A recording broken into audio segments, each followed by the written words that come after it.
Jane's Addiction, Just Because, on XFM 104.9. I'm Ricky Gervais, with me Steve Merchant and Karl Pilkington. We're all here then.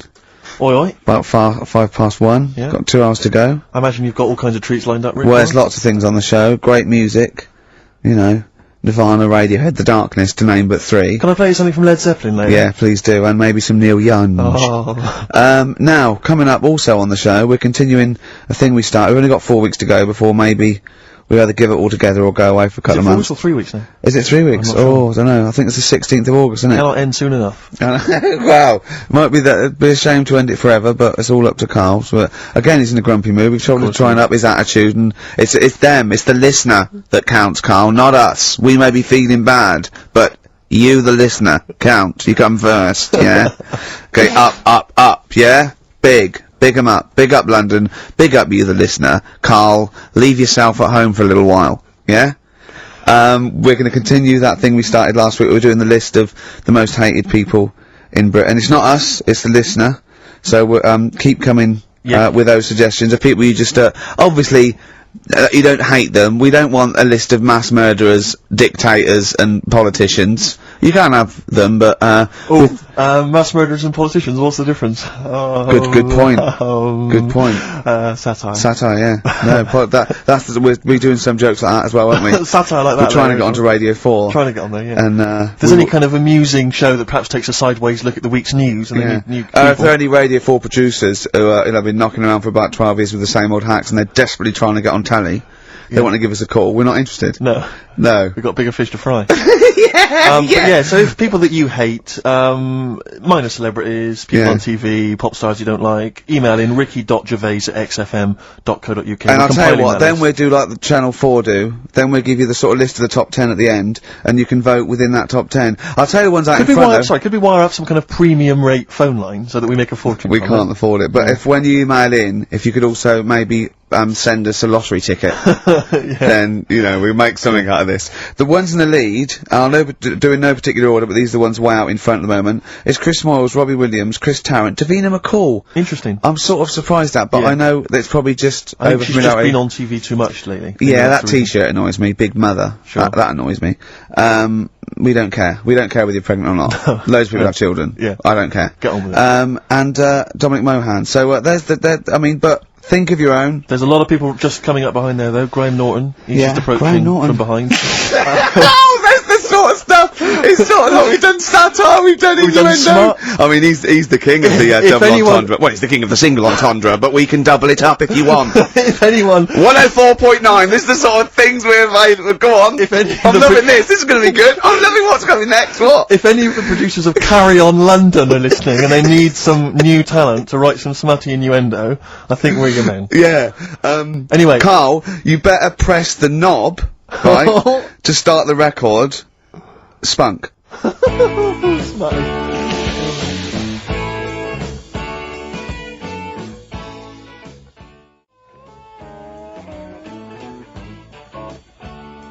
Ricky, I know you're a Neil Young fan. Love him. You probably won't have this album. It has basically not been available for years. It's never been available on CD before. It was part of this kind of trilogy of albums he did that were very depressing, and they've just been re-released. This is absolute dynamite. It's On the Beach. On the Beach, yeah. And that's the opening track, Walk On, Neil Young. Brilliant. On XFM 104.9, that's the sort of stuff. You've had satire, you've had a little bit of politics. You've had, we said spunk, which is a bit naughty, isn't it? Which Exactly. is a bit cutting edge. Yeah. And you've had Neil Young and Jane's Addiction, so... I can't think probably quite of anything else I'd rather down with the kids and everything, aren't we? Yeah, pretty hip, pretty weird. Yeah, so, do you know what else? Wish Tony Blair would just stop. Doing stuff wrong. Good, that's good. Who else is there to have a go at? Peter Mandelson or someone. No, he's good, isn't he? Because he's good because he's gay, isn't he? I don't know. I don't know if he is. If he's not, then I'm sorry, but if he is, then well done. Brilliant. Good to all gay people. Good. Yeah. Any underprivileged people, you're all brilliant. But people who are overprivileged, Do you know what I like? Go on. Foreigners. Do you? All the mad shit they get up to. What is you see on the news. It's just that interesting, isn't it? Yeah, crazy. I'm watching. I'm going. What are you doing that for? What are you doing that boy? It's weird, isn't it? Killing and that. Yeah. So if you're listening and you're and the radio good stuff. And good stuff and... Yeah, well, yeah. Euro Disney, that's good. So anyway, that's the sort of satire and the way we can kind of tear apart popular culture and just get to the very nub bit.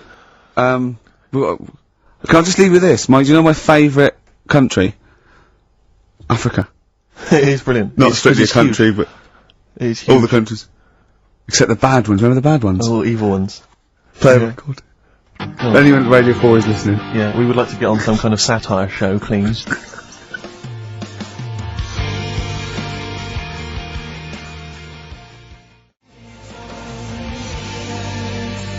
Longview and further on XFM 104.9. Richard Gervais, Steve Merchant, Karl Pilkington. Yeah. The Holy Trinity. Yeah, going well at the moment. Not bad, not bad. You were just talking about, foreigners. Love 'em. And I'll tell you something, I've been meaning to ask you this for a while, because I know you're a very well-informed man. Yeah, political and sort of liberal and that. Yeah. How does Chinese work? With the language? I can't figure it out. No one knows. I can't figure it out. No one knows. It's not like any other language. No, it's not. It's not. You know. Either spoken or written down. Well, it's not written down, it's... Well, when it's written down, it basically looks like kind of little children's drawings of those little paper houses that Chinese people live in. Well, that's what it is. It is. And it's loads of them, it's hundreds of them from what I can make out. But I mean, even French have a go. It's not, even the French, got right words, but they've got some of the right letters. And they're going, oh, hello, how are you? And it's sort of, they're trying to do the words, but there's just something wrong. I think this is like a speech impediment, I think. Exactly, yeah. Germans are similar. Yeah, Germans are going, how are you? And they're trying to do the words. They're just English, but it's just Chinese, no effort! It's just, for want of a better word, it sounds to me, when I listen to Chinese, it sounds like gobbledygook. That is a dialect. I think that's the main dialect, that, Mandarin, and orangutan. But I mean, I can't, but seriously, I mean, I can't figure it out. I've got no grasp of how, because it doesn't seem to relate to anything I've ever there's heard. not real words, because there are sentences. Like, you know, we have a word, if we said, a gentleman sits by the stream of fish. I've said it often. Yeah, we use all the different words to each one of those words, and we've got a word for each of them. Yeah. They haven't, they've just got, I think it's like a triangle with a line through it. Right. So, which can get confusing, because, you know. Yeah, so the quick brown fox jumps over the lazy dog. That's I think that's like a little paper house with a feather on top. Right. But if we got... Personally, this is what I would love to do. I want to use the fact that we're on the radio to answer these questions possibly. Yeah, to tell me about other cultures. I would love to speak to a Chinese person. Yeah. A Chinaman. Well, or a Chinaman woman. A Chinaman woman, I thought it's fine. But I'd just like to speak to someone, ideally perhaps, you know, a professor of Chinese. Or someone who works in a chip shop, but someone who was actually born in Chinaland. Someone born in Chinaland. Someone born in Chinaland, a Chinaman or a Chinaman woman, just to talk us through exactly what they're going on about. Exactly, and it's just because I'm very ill-informed. I've only really seen, Chinese people in kung fu movies, you know. Chinatown? Chinatown, walking through Chinatown. As we've said before. Not really a town. Not really a town. More of a novelty street. More of a novelty street, a slippery novelty street. Exactly, yeah. So, because I remember watching Kung Fu a lot. They always used to speak, they always speak very slowly, don't they? They do. They're very kind of mysterious. Yeah. Inscrutable. They never really they are unscrutable. You cannot screw a Chinaman. You cannot screw a Chinaman or a Chinaman They woman. are unscrutable, they are non-scrutable. Yeah. If I was to go out in the street now and try and scroot a Chinaman... You'd have no chance. I would not, because they are inscrutable. You could not scroot a Chinaman for love nor money. They are anti-scrutable. Yeah. I could possibly scroot a Chinese woman. Well, I don't think you'd have any luck. You've had no luck. But anyway, if you are a Chinaman or a Chinaman woman who can just tell us basically how it works, how would you teach us the basics of Chinese if we were going to go to China and we wanted to interact? Where would we start? What would be the first words we would say? How would we say them? How would we write them? We'll be learning Chinese today, Steve. What annoys me is I'm going to go out into the world still ignorant. I know, yeah. The only Chinese I learned was from Benny Hill. No, Benny Hill could speak fluent Chinese. Well, the only ones I know is you silly idiot is Siri Iria. Yes.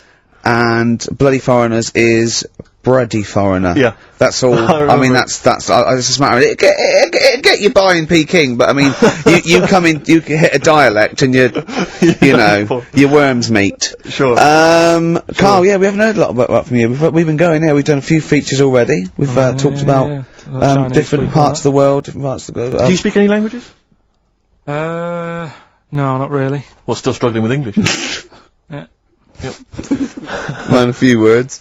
I mean, literally. So About 4,000, I think he's got. I've had a lot of emails, actually, people saying, Carl, please don't leave, we don't want to see the show ending, blah, blah, blah, blah. And we've had a couple of calls bringing back, Cheeky Freak of the Week. And do you know what Carl said? He said, a bloke on the phone, he said, oh, bring back Cheeky Freak of the Week. He went, can't, not allowed, I don't know, you know. And, he went, oh, go on, he went, well, no, I had a story today. A fella born with 2 dicks, but I can't do it. Now, Carl, you cannot not do a feature about a fella born with 2 dicks. Well, look if we need it. I mean, how much more have you got on the Chinese? We've done that. We've nailed Chinese, we've done it. That's done, that's put to bed.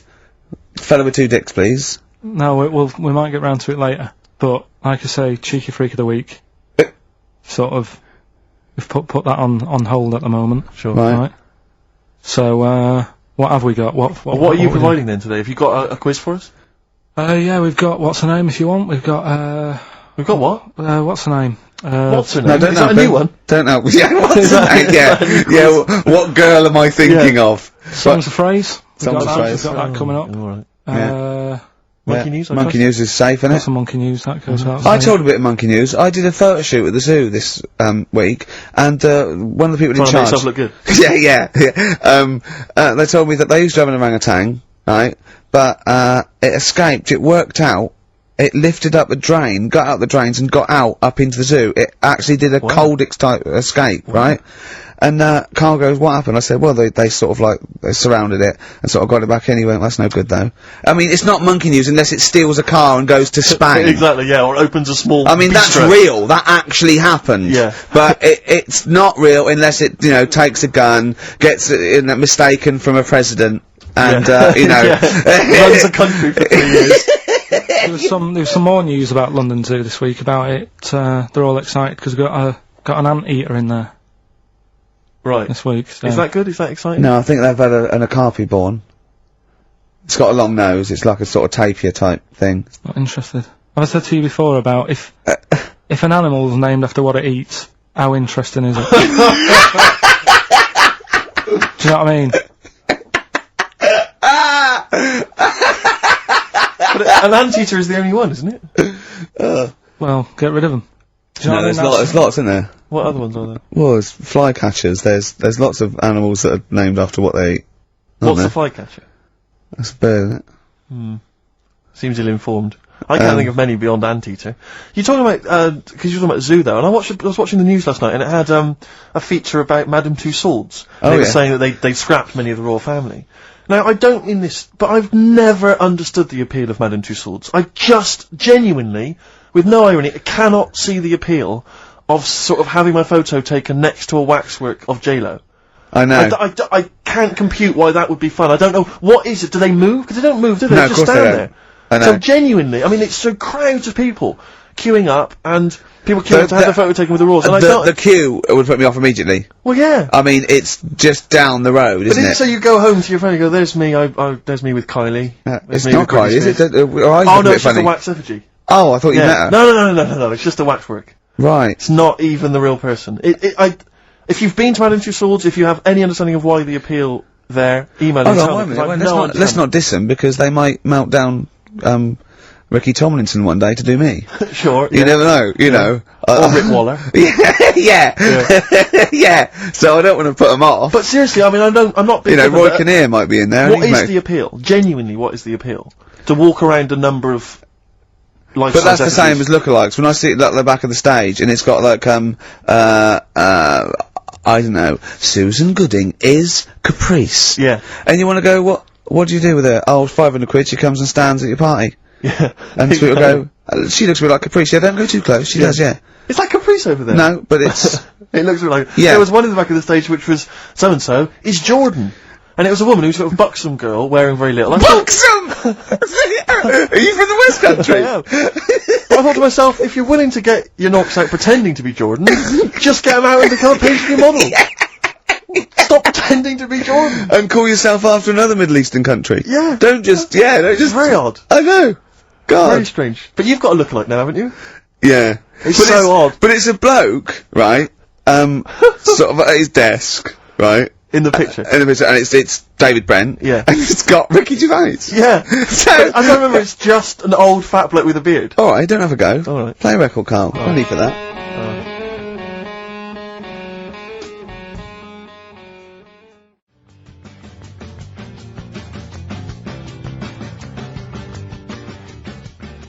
Radiohead. There. And Go to Sleep on XFM 104.9. Don't go to sleep, we've got some more fun and great tunes coming up. Alright? Just to let you know that we've had a few new entrants on the listeners' hate poll. I just noticed Chris Evans is cropping up. Chris Evans has snuck in a couple of times. We've also had Jordan added to the list, along with Mick Hucknall. I think that's because you reminded people. I know, I mentioned her and... Yeah. Yeah, consequently... Come on, she's on the think. Mick Hucknall, and also, this is one I'm strongly behind, Daniel Bedingfield. If you've Yeah, ever but I heard him can't hate interviewed, him. oh, if you've heard him interviewed, he's such a knob. Is he? He really is a bit Don't get intense. involved. We see the good about this is we don't get involved. Yeah, This true, is true. not...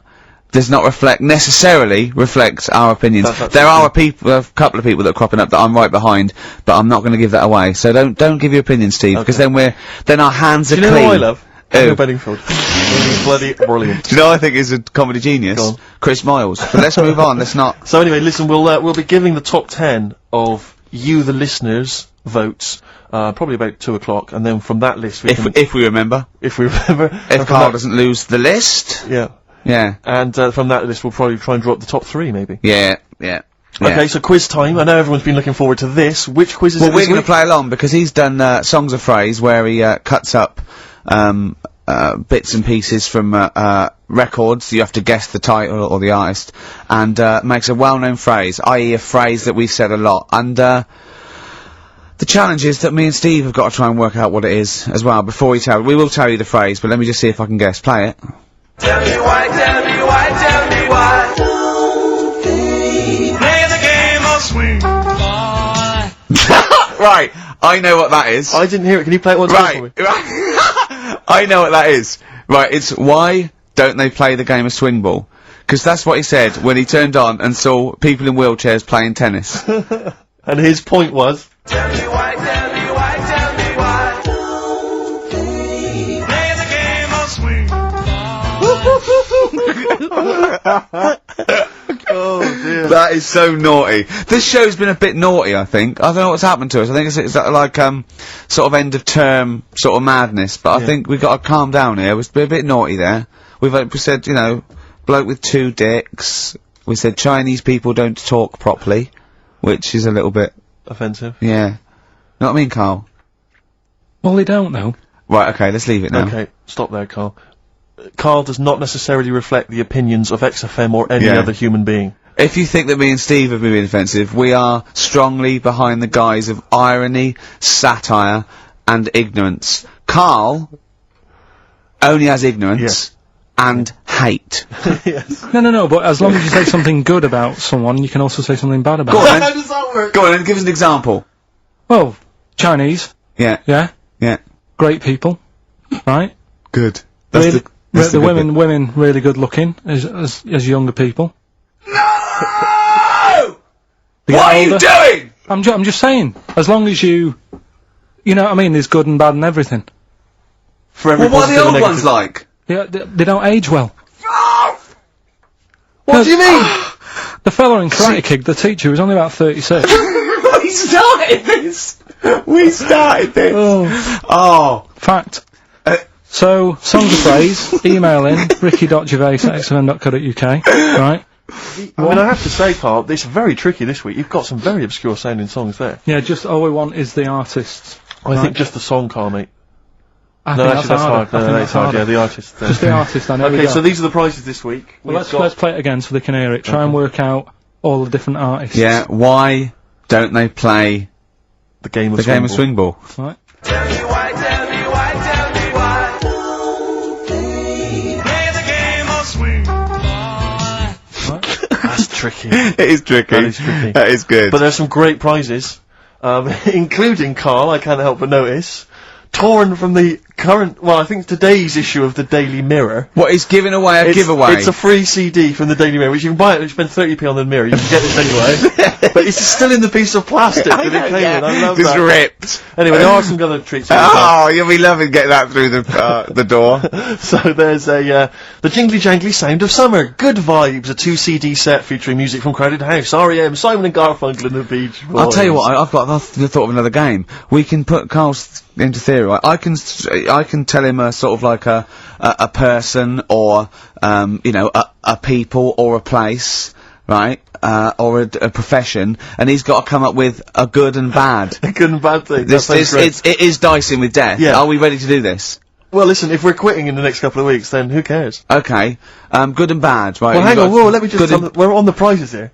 Alright, okay. So now 55. I know there's a Okay. lot of XFM listeners who are going to be looking forward to the likes of S Club 8 and the Fast Food Rockers. They're all on there. I can't wait. What is their second single going to be about? The Smashing Pumpkins. This is quite a good little compilation of sort of B-sides and live performances and stuff like that, which is not bad. The best summer holiday album in the world ever. I think we've given that away in the past. All sorts of stuff on there. Plus the director's cut of True Romance on DVD, the Tarantino scripted. Oh, it's a great film. Tony Scott That's some directed movie. Oh. So there's some quite good prizes. Just play it once more. So email in ricky.gervais, XFM. Why don't they play the game of swing ball? Just the artist, yeah? That's all we're after. Yeah. Brilliant. Right, anyway, Tell me why, tell me why, tell me why. Play the game of swing. Very tricky. Brilliant. Very, That very is tricky. brilliant. Alright, bung the song on. I'll bung the song on now. What? Let's put a song on. Bit of, Pharrell Williams. Yes. Good and bad. Good and bad. Old people.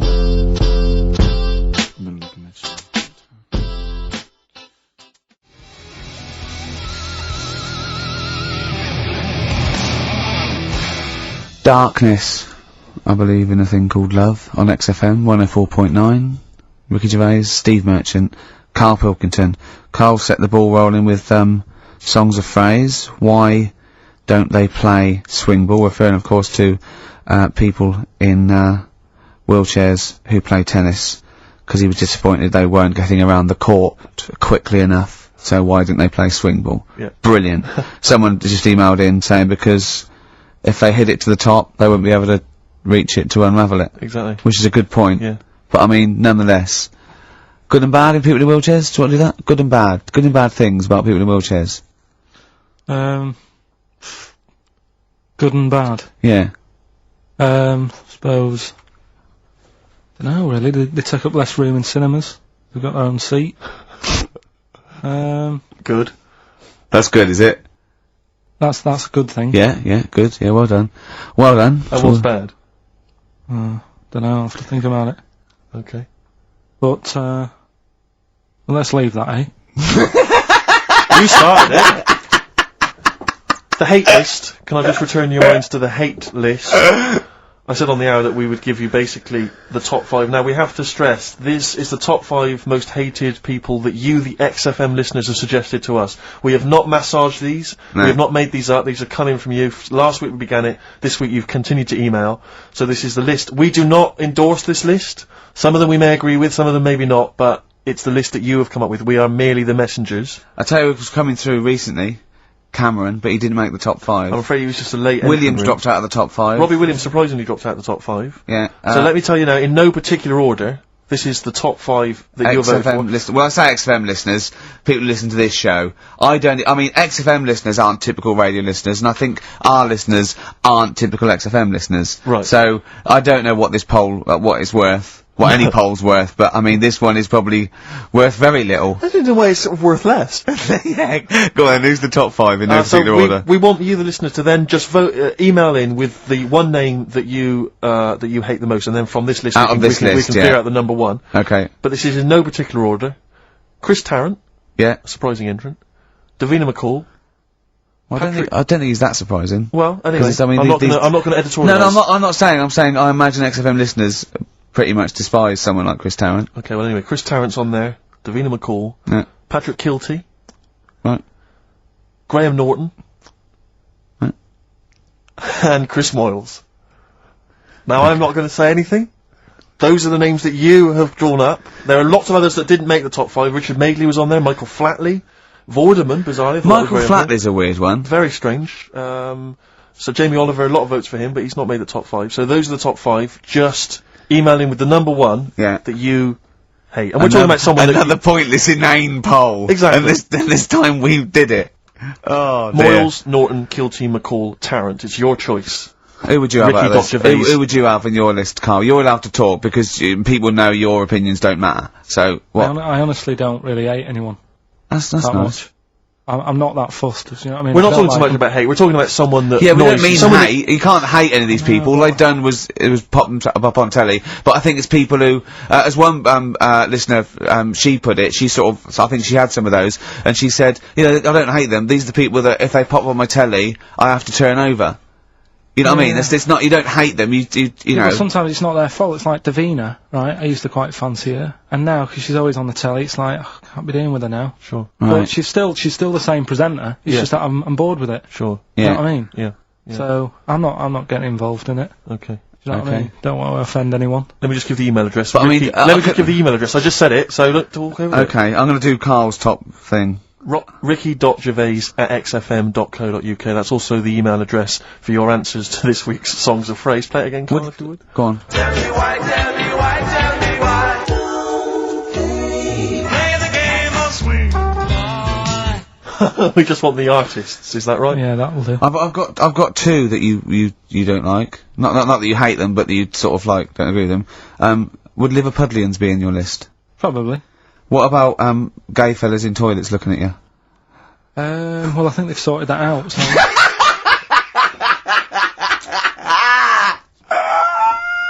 One of the prizes this week in Carl's goodie bag features this song. Play it, Carl. The Monkees. Pleasant Valley Sunday. God.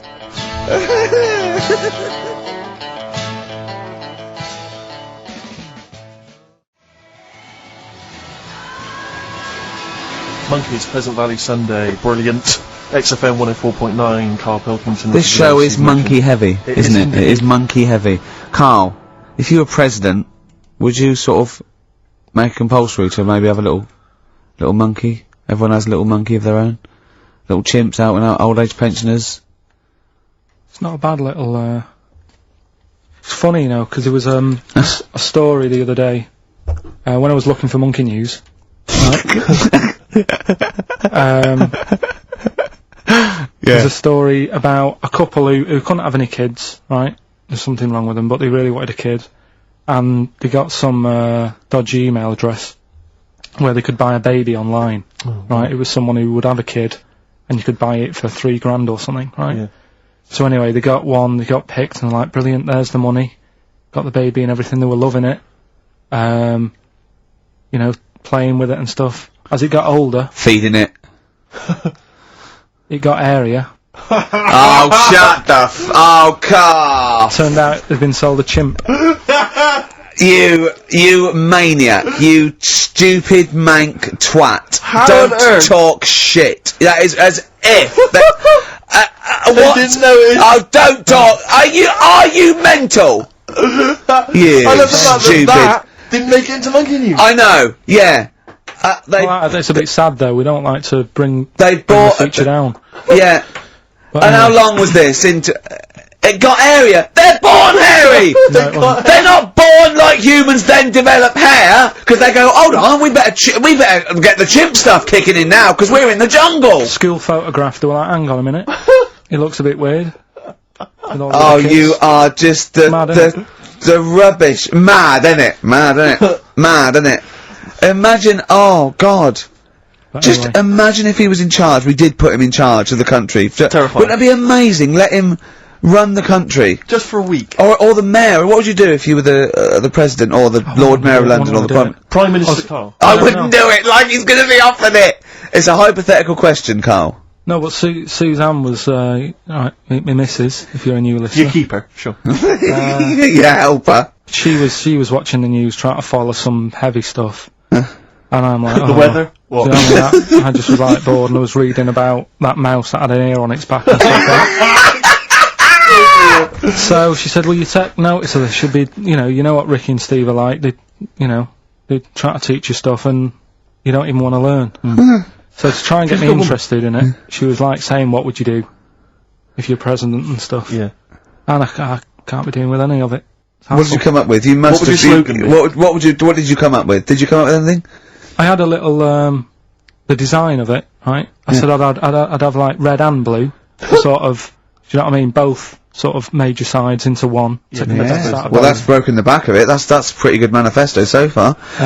Anything else? What's on the second page? I had like KP looks after me. That would be the badges, would it? Yeah. That's good. I'm a KP nut. Yeah. KP looks after me. Yeah, brilliant. That's about as far as I went with it. What would you do? What about, policies, transport, crime, just law and order? What would you deal with crime? What would your initial approach be? Would you introduce guns? Should police carry guns? Nah. No. Would I have to worry about that? Okay. No, good point. Good point. No, what I'm saying is that, Tony Blair isn't sorting everything out, is he? No, but he has a say in most things. Does he? Well, go on then. What are the problems at the moment that need sorting out? Well, generally, what's the best way to combat? Would you bolster up the prison system? Would you introduce more community service? Would you go harsher for say drugs? Would you go harsher or less harsh? There's pros and cons of both, isn't it? Because of course you can't see to condone it, but some people, you don't want to go through the court system and cost taxpayers thousands of pounds of money for someone, the difference between smoking a spliff and dealing crack. Do you know what I mean? You have to all these things. Have I lost you? Yeah, I'd just think about it for a bit. Do you know what I mean? Brilliant. You'd think about it for a bit. Yeah. Probably ask Suzanne. Do you know what I mean? This is amazing. Get her help on it. Yeah. What about the foreign situation? Would you have supported Bush in his war on terrorism? You're aware of this war that we had recently? Yeah. Sure. I mean, if I was new though, couldn't I just say, look, new slate. Do you know what I mean? Let's start again. Yeah. Right. Of course you can. I'm in charge now. Let's see if we can sort this out. What would you do then? Then see what happens. Brilliant. Suck it and see. Brilliant. This is excellent. Now this is not really your jurisdiction. This is not really your area, but I imagine you'd have some powerful friends who might have a say in it. Go on. Yeah. What would you do about single-sex marriages? Same-sex marriages? See, this got it's Cameron. I thought Cameron had blown it on Big Brother because they said, what do you think about gay fellas getting married? And he went, no, in the Bible it says, a man and a woman. And I thought, he's put off a lot of. Yeah. I don't think many Christians tune into Big Brother, but we know the gays love it. Yeah. They love Big Brother, don't they? The gays. Yeah, so interesting. But what would your take be on that? Same-sex marriages. And then what? Having a kid? Well, just let's start off with, that's all right, isn't it? Do you know what I mean? Just let them get on with it. If it's not affecting anyone else. Sure. Yeah. Sure. Right. But it starts getting tricky. Right. When you get a kid. Okay. Go on. Why? Well, it's just tricky, innit? Do you know what I mean? Well, yeah, you could be right. I'm not giving any. I mean, we're not. There's no right or wrong answer. It's alright if you lived in the jungle, right, with no one else, right, and you just had these two fellas, right, looking after you, but because you got no one else looking in on that, saying, "Oh, you're a bit weird, aren't you?" Do you know what I mean? But as soon as you come, why have they got married? Do you think the gay people turned to a bloke because they couldn't get a woman? If there's two fellas go away and they're in the jungle, they go, we're definitely not going to find a woman here. We might as well bum. That's not how homosexuality starts. People don't. It makes you wonder. No, it does make you wonder. Gays don't go, well, I'll tell you what, I haven't seen a woman I fancy yet. I'll try a bit of knob. No. But what I'm saying is, right, if you're brought up in like a little jungle, right? Yeah. How are you brought up? Someone just puts you there. I don't know what. I can't be bothered, Steve. I can't be bothered. Go on, mate. I'm listening. I'm fascinated. I can't be bothered running the country. Like I'm too much trouble for you. KP takes care of me. Right, fair enough. What I'm saying is, right, if you're brought up in a jungle, right. What do you mean brought up? Just let him finish. What does he mean? You understand brought what up, though? Like Tarzan. You've got to tell me what you mean by brought up. Wolves, chimps. What? Right, well there's a good example of what I'm saying to you. Right. Right, what I'm saying is, There's a fella, right? He's brought up in the jungle. Shut up, just let him finish. Let him finish! There's no women about, he doesn't know about women, he doesn't understand what women are. Right. Right? But another fella walks in the scene, Yeah. and he gets pally with him. What does he talk about? Then they've both got needs. This scenario is ridiculous. How has he lived? Or do you know what's his reference I points? can't be bothered with this. Honestly, Saturday should be, day off and that, not worrying me about problems. Oh God! KP takes care of me. Oh dear.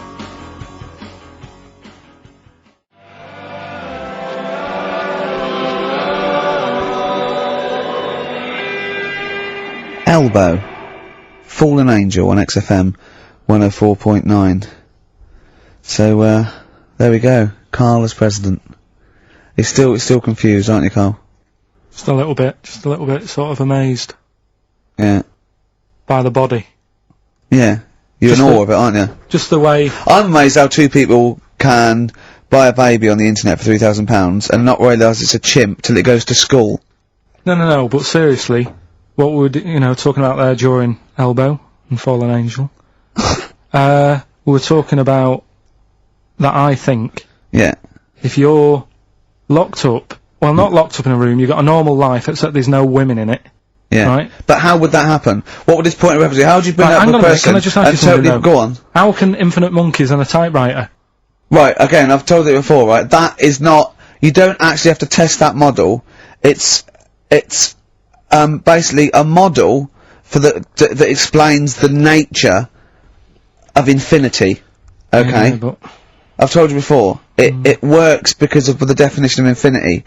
There's nowhere in the world you'll ever be able to get an infinite amount of monkeys and typewriters to But anyway, all I'm saying is, I think if you don't know about women, would you crave for a woman, even though you don't know they're around? when you hit sort of puberty, your hormones will kick in and you'd start getting urges. But for what? If you don't know about it? You don't have to know about it. If you grew up and you started feeling hunger, you wouldn't go, I wonder what that is. You'd go, get me a sandwich, I'm starving. It's different though, it's different. But I'm not, but we're not saying it's all hardwired, or people can't change their natural state. We do it all the time. We fight nature all the time with conditioning. Body is weird, isn't it? Yeah, well that's that one. I'll tick that. It's weird, isn't it? No, the body is. There was something. Yeah. Did you read that thing the other week about Man with two penises? No, we don't need that. We don't need that. Lawyer who got in office realised he was actually an orangutan and they just shaved him and put a suit on him from Hugo Boss. And the funny thing is, he won the case and the judge said, well, don't send him back to jungle. Let him set off on his own. Budget, wibble and podge. You'd make the best judge in the world. No, there's a fella. Here's a banana. There's a fella who was in a coma for 20 years. Just they kept like taking him through like the normal day. They take him to Alton Towers and stuff. He doesn't know anything about it. Just kept going through the motions. Don't know if they kept charging him. Kept putting him through all that. He eventually came out of it.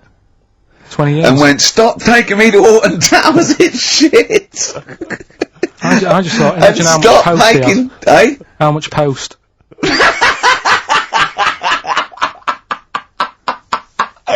Oh, Did you read about that guy in the paper, Karl? He, sorry, on the internet. He in about, I think it was about 1984, 85, he had a terrible car accident. But this must be it. He went into a coma. This must be what he's talking about. Well, they didn't take him to Alton Towers. Of course they didn't.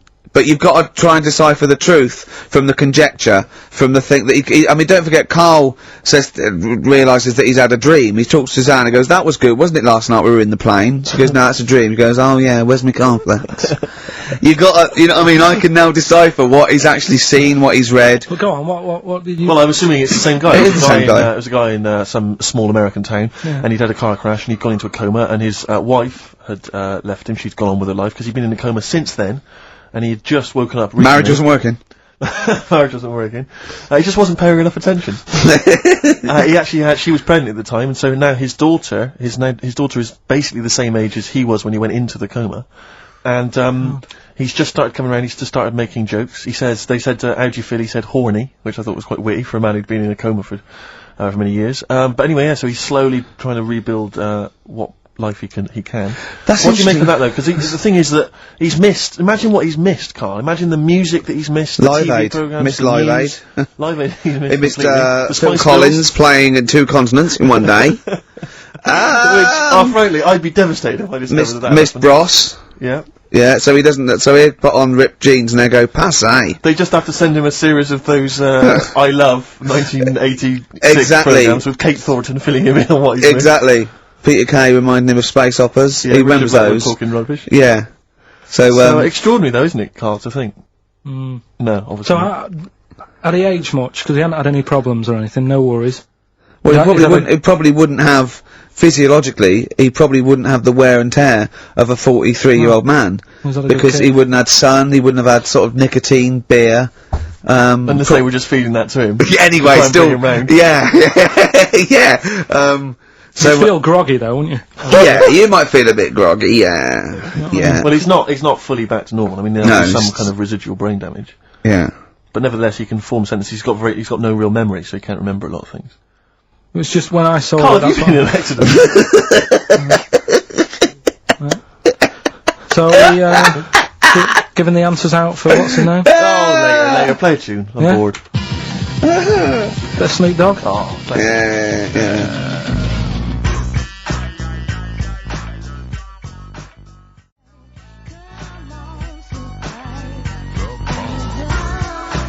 Snoop Doggy Dogg from 1993.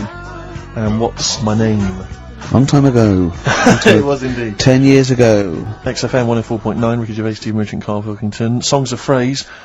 We've had very, very few entries. I really think people aren't interested. They really have just given up. I mean, seriously, Carl, That's I the don't mean to one be thing. That's disrespectful. the one thing you contributed to this show, Carl, and it's the weak link. I the think missing link. in the chain. The missing link. Oh, do you reckon there is one, Carl? Do you reckon they'll ever find the missing link? Wandering around Manchester. Wait a minute, Carl. The stats then. Let's have the answers, if we can. Right, it was Well, let's specials. play it once more. Alright. Tell me why, tell me why, tell me why. Specials. Yep. Jermaine Jackson. Game of swing. Boy. Right, it was Play the Game of Love. I think that was Wayne Fontana and the Mindbenders. Right, you think, but you're not sure. Louis Armstrong was the Don't Mean a Thing If It Ain't Got That Swing. Yeah. And Queen, Don't Stop Me Now, We're Having a Good Time. And that. We're having a ball. We're having a ball. Yeah. Well, I mean, considering you yourself weren't entirely clear, I think it's only fair to give it to Paul Brown, who got some of the answers right. PB, you are getting those prizes. Well They done, are P. on their way They're to you winging their now. way to you. Okay, the stats are in for the XFM listener hate list. Some interesting results. Go on then. Reverse order. Okay, in 5th In place. 5th place, interesting, Davina McCall. Yeah, I think that's is a reflection of her being on telly all the time and running out of stuff and being a bit over the top and yeah, 4th position, yeah. Christopher Tarrant. Okay, well, I mean that's I wouldn't have thought he's the favourite. There is Role a model joint of- go on. 2nd place. Go on. Graham Norton Yeah. is alongside in 2nd place.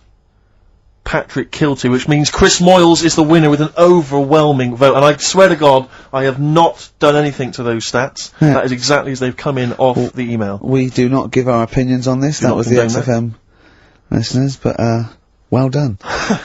Thumbs up, you all win a We're going prize. to play you some nice records because of that, aren't we? I reckon they'd sort of prefer some ads. Either's fine. Yeah.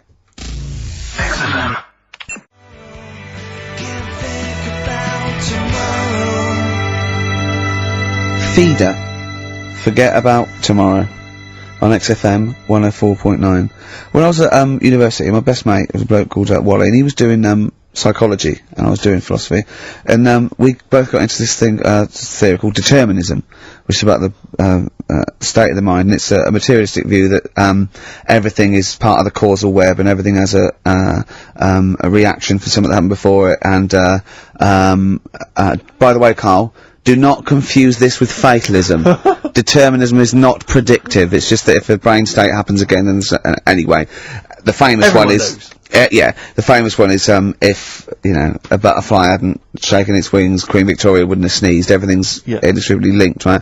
We were thinking that, right? And we're thinking, what if, you changed one word in, like, classic songs, or one note in Beethoven's symphony? How it just wouldn't work. Well, I've always thought that, come on baby, light my fire. Not as good. That sounds brilliant. Yeah. Enigmatic, interesting. Not so good. More pedestrian if it was come on baby, light a fire. Just one thing wrong. Yeah. That'd be great. Just Paul McCartney comes to John Lennon and goes, alright John, written a song. He goes, well she was just 17, well you know what I mean. The way she looked was way beyond compare. I wouldn't dance with another. I'll stop you there. Go on. I'll stop you there. What's the matter? Something not quite right with that. I love the song. It's great. Just once more. Well, listen, don't be too harsh. I mean, because we write our own songs. No, sure, we can still put both our names to it. I think you're a great talent. I think you're a great talent. Well, I'm just saying. listen, you hippie, right? Well, not yet. Well, not yet, but I mean, there's a Japanese bird outside looking in. Don't fancy him, not interested. No, well, listen, And I'll never change my view. Right, now listen, right? I wouldn't dance with another. Is that bit? Is it that bit you don't like? Is it the... I just like the... Could you try and... Is there a different pitch you could go on? I wouldn't dance with another. So again. You don't like the... Is it the noise? I'm not sure the girls are going to go crazy for it when we do that bit. Just think of... Is there anything else you've got? I love the idea of just changing one lyric. Radiohead. Well, that was their classic song. Creep. You can't really change that, can you? Burke. What if they called it Creep? I'm a Burke. I'm a twat. I'm a knob. But don't worry about determinism, Carl. Just because it says we don't have a free will as such. You know, it's more an illusion. It's not whether we choose our choices, whether we can choose, you know, to choose our choices. He knows all this. But don't, as I say, do not confuse it with fatalism. It is non-predictive and does not change anything. I mean, the moral upshots are frightening because if we have no free will, then are we culpable for our actions? But again, it changes something because you've got to take people out of society that are harm. Carl has often said that. Alright, Carl? Am I still the president? Yeah, go on! Yeah. No, I'm just asking. I'm not. Yeah, what would you do? What would you do about determinism? Change it. I'd have a day off. If you were president of America, would you ban guns? It's in the Constitution, everyone's allowed to have them. I don't know. I'd have to think about it. I just love that. Imagine all your different aides and the Secretary of State and generals coming to you, and they come out and they go, "What did he say?" He goes, "He said he's going to think about it." Again, did he say that again? Did he? Yeah. What was he doing? He was on over looking at monkey news. Apparently, a chimp stole a car and drove to France. No, monkey news. You're talking. I'll tell you what. Should we have a great song then? Monkey news. It'd be an absolute treat. What about a little bit of David Bowie, Sorrow? Yeah. Didn't write this one, but I mean, he sings it bloody well.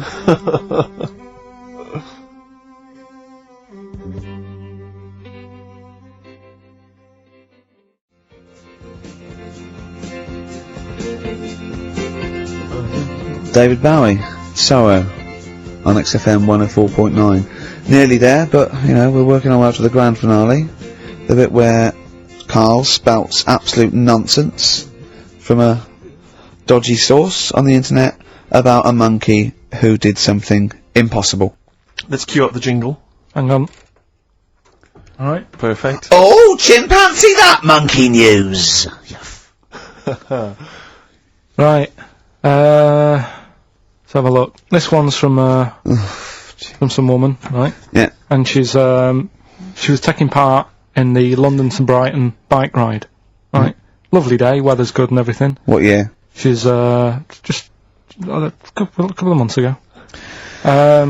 She's done all the training, right? Done all the training and stuff. Got a brand new bike for it. Got a little puncher outfit and stuff, all set for the day, right? It's a nice day. She sets off. They all start pedalling and that on the way to Brighton, right? So she knows the route and that. Got little headphones on, cycling along. Suddenly. Right. Okay. I'm sorry now. If a cyclist overtakes her, and it's going really fast, and it's sort of hunched over, but it's got, like, lots of cycling gear on and a helmet and goggles, and they can't tell what it is, but they just know it's like a little hairy, fella, who hasn't bothered shaving his legs, which is weird, isn't it? Because cyclists usually shave their legs, and this bloke had really hairy legs. But, and it won. They gave it the medal. It won 3 years running. They gave it the key to the city. It had its own game show, and then someone said, hold on, though, this fella's all hunched over, and he's only 3'5", and his arms are longer than his body. It's a chimp! If it goes anywhere near that, we're never doing it again. More monkey news next week. She's cycling So along. anyway, she's cycling along, right? And, this tricycle... I couldn't predict that! There's always one element you can never anticipate. Yeah! Got a kiddie's tricycle with a little kid on it. Little hairy kid with a helmet. Okay, just go on then. Well, the tricycle comes... Whizzing past, yeah. him. Strong legs, don't they, chimps? So she's thinking that's... But didn't get a chance to see the thing. Oh, yeah, couldn't quite see the cyclist! Oh, God! You bald mank git. Go on. Yeah, research scientist Karl Pilkington. So anyway, she gets to the end line, right? And, they got talking, that said it was a nice day, nice race and all that. Said, did you see... a little thing on a tricycle. Thing? Well, a person, surely, just a human. Did you see that? No. Did you see that bloke on the tricycle? So anyway, turns out... Tricycle. Yeah! Well, what did you say thing? Well, no, there's no suspicious. I mean, what did you say? Did you see that fellow on a tricycle? Anyway, so it turns out... Go on. It was a chimp. You're joking! Right. Well, Christ almighty, there you go. Unbelievable, and it was a chimp all along. So anyway, right, so the woman's like, We're never doing this again. checking out the news, right? There's nothing on it. She checks out XFM Monkey News. Right, okay, I'll I stop don't you there mention again. Right, if it turns out she doesn't lose, right, and the circus goes, we're looking for our chimp, it used to ride this tricycle, and it escaped with police chasing it. No. So she listened to XFM, see if I'd picked up on the story. Yeah, sure. I didn't have it and stuff. So she got in touch with the organisers of the London to Brighton bike ride, said, look, saw a little hairy fella. Why did she care? Because she wanted to know, she thought it was a bit odd. Well, Turns why- out it was a chimp. They weren't happy about it. Of course not. Because now the owner of the chimp wants to enter it into the Tour de France. No! Oh, God! I'm gonna die! Oh, God! In 2005. Now, a couple of questions. I trust you'll be able to answer these. Oh, God! Steve, help me out. How did it get hold of the tricycle? I don't know. Okay. Okay, no, that's fine. That's not an important point. Look, that's important. What's the did matter it- with you, Steve? He doesn't know that. How did it know to... well, firstly, how did it know which way to cycle? But more importantly, how did it know there was a major bike ride? On that day? Just following the crowd, No, Steve. no. What's the matter with you? The owner of it had trained it and stuff. No, he hadn't! It had already done the run beforehand, before the big day. No, it hadn't. Like I say, it wants to do the Tour de France in 2005. No, it doesn't. But there's something about animal rights. If they don't let it enter, they can kick up a bit of a fuss. The animal rights is that it's cruel to make a chimp ride a bicycle. Not if he that wants it's to. prejudice that it'll go, is it because I is hairy? You idiot! Right? So... Wow, that is the worst one yet. Absolute twaddle. Absolute rubbish, Karl. Have you got a tricycle? Unbelievable.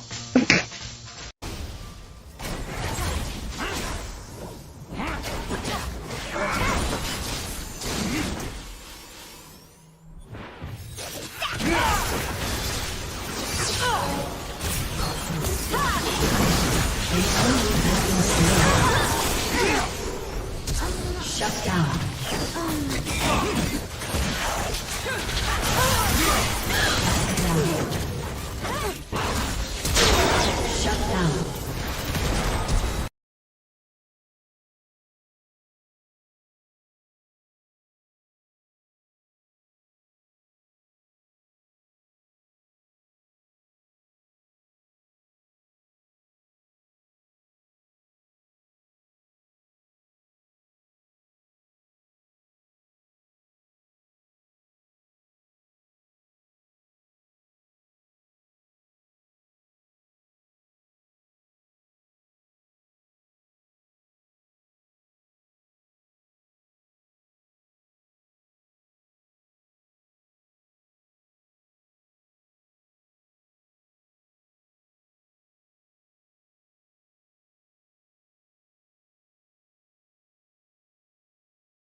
104.9. Here we are then.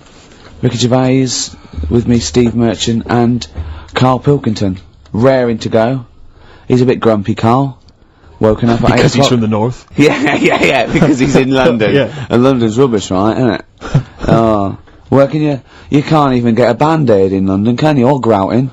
In Manchester, I could walk to the next shop and definitely get some Flash, or maybe some Vim. You can't get it down here. You gotta go to a trendy bistro, haven't you? Karl, why are you grumpy? I told you before, I'm just a little bit tired today. 'Cause he had to get up, but the builders next door woke him up. No. He's always going about his hours. Those builders probably got up at 6. Yeah, but to I can understand builders who get up early because they're building outside and they've got to get the job done before it gets dark. But he's working in someone's lounge. If it gets dark, put the light on. It's not a problem. So why is he starting work at like 7 o'clock in the morning? Well, because the builders get paid by the day, and if you get a builder and go, I'll just do 11 till 3, he's not going to go, I tell you what, love, just give me 40 quid. I didn't do a whole day. It's a day's work, isn't it? So you want to get the most out of him, don't you? Plus, he probably wants to finish early so he can have a good night out. Yeah, it's a Saturday night. You know what I mean? He wants to. Yeah, he wants to get at least 15 pints in. And he was cheery. I bet he was whistling and dancing around and tapping. So I don't know how you can be annoyed at that. Why don't you get earplugs? I don't like it, the idea of earplugs. Why? Because I live in a flat, so it's not as if I'm looking after my house, right? I know. Already, I've lost you. No. That wasn't even a whole sentence, and I don't know what you're talking about. No, but what I mean is, What? if you live in a house, right, you know that you've turned the lights off downstairs, you know you haven't got a frying pan on, right? Right. Okay, So, not really. Keep him going. But I live in a flat, and I don't know what the other people are like. There might be some daft people in there who God, don't, imagine that. right, who don't turn stuff off. Now, if I have earplugs and the fire alarm's going off, Yeah. I'm not going to hear it. I'm going to have a good sleep, but who knows what could happen? So I don't like earplugs. It's not safe Okay. if you live in a block of flats. But I think you'll find, because I've used them, I think you'll find that a fire alarm will cut through I the wear them earplugs. sometimes if it's noisy or I want to go to bed early or something, and I hear my alarm clock, and it goes beep, beep, beep, beep, beep, beep, beep. It's All that right. loud. Okay, well- And a fire alarm is deafening. Alright, so we've talked in the past about snails who sleep for 13 years. No, you have. That's never been confirmed. In fact, the expert hadn't heard of it. Well, they do. Okay. I read it on different sites. Okay. So how much does it take to wake them up? Got you. What do you mean? Well, they sleep for 13 years. Yeah, but it's probably. But I don't know what you mean by sleep. It's not the same sort of pattern that we have in a mollusk, is it? There's different. What is sleep? It's when you're sort of shut down, and But they can estivate. They can actually literally no, but shut they didn't down. say that. like- They said they sleep for 13 years. And I mean, have you ever had like more than 10 hours sleep? Yeah. Feel really groggy. Well, no, I feel good after 10 hours sleep. I feel rough. I just was thinking what a snail would be like. Be like, oh. Be even slower than normal. Be even slower than you. Play a record. Well, anyway. Email in if you know what on earth Carl's talking about. Ever. Don't erase none of that good shit. The rhyme came from the pressure of heat when it was laid out on the ground of paved streets. Wu-Tang Clan. Uzi on XFM 104.9. Ricky Gervais, Steve Merchant, Karl Pilkington. We've got a lot to get through. We got things like Radiohead to play. We got Feeder. We got Teenage Fan Club. You know, we've got 2 new competitions, Steve. Go on. A great one coming up. A film competition. I'm excited. That's great. And a music-based competition. Is it right to say that Rockbusters is no longer? We've still got Rockbusters. It's hanging on yeah, by yeah. the Oh, skin of what? its I thought we teeth. got rid of that. I thought we'd all agreed that we got rid of that rubbish. No. I think we should do it. I think people like Nobody it. wants it. Nobody wants it. It's because he got his name in Heat now. It's No, Ricky Gervais, honestly- Steve Merchant, and Karl Pilkington, and the Heat said they like Rockbusters. That's why. He's Carl, I pandering. thought we had a He's meeting and we pandering. agreed that it was not going to happen anymore. He's worried about the fans. There's a guy here emailed in. He just emailed in 3 band names. He said, I may as well email in now on the off chance these are right because it's such an arbitrary quiz. Yeah. It's essentially a waste of time. The clues are so complicated. D. Frida Payne. That was a classic. That was a classic Rockbuster, wasn't it? When they start getting a bit ridiculous and that, and people aren't getting them, Oh. then we'll. You can't drink that pop now. Shaka Khan. No. That was another piece of genius. Well, I think we've already reached that stage, Carl. To be I've truthful, only mate. just got in this river, and there's loads of logs. Justin Timberlake, he said river. Lake, he said river. Lake, he said river. Just few of the highlights of Rockbuster. Can you please promise that this is the last one today? Because it's really, I think it's bringing the show down. Steve, he can't promise he'll remember the answers today. How can he promise what's going to happen next week? I still think it's got legs in it. Let's just see how it goes next week. You're not going to bring it back next week. It's got to be finished. We've got to put an end to it. We've got to give it a sort of final sending off. Okay, I'll tell you We've got to smother it, Carl, for its own good. I do want to trail this new film quiz we've got, because it's, I mean, I'm excited. I think it's the best competition we've come up with, to be quite honest. I mean, Carl, you agree, don't you? It's alright, yeah. Yeah, it's a film-based quiz. Right. We'll play you a clip from a classic film. I can tell you the film we're going to play. It's The Sixth Sense. Right. And there'll be a question afterwards, and you can win The Sixth Sense. On DVD? Yeah. Not the ability to sort of tell when someone's behind you, but just this film. You know. Do you believe in sort of like extrasensory sort of perception and stuff, Carl? Ghosts and that? Yeah. Yeah. Of course you do. Not ghosts, no, the fact that people maybe can sense, you know, beings. There was a woman in on the Christian's breakfast show, right? Yeah. Blind woman. Right. Clairvoyant. Is that her name? Forgot. But she was a bit useless. She's a bit useless. I'm always worried about what's going to come out of I'm Carl's worried mouth. what you mean. What? Do you know what I mean? She's a bit rubbish at being a clairvoyant.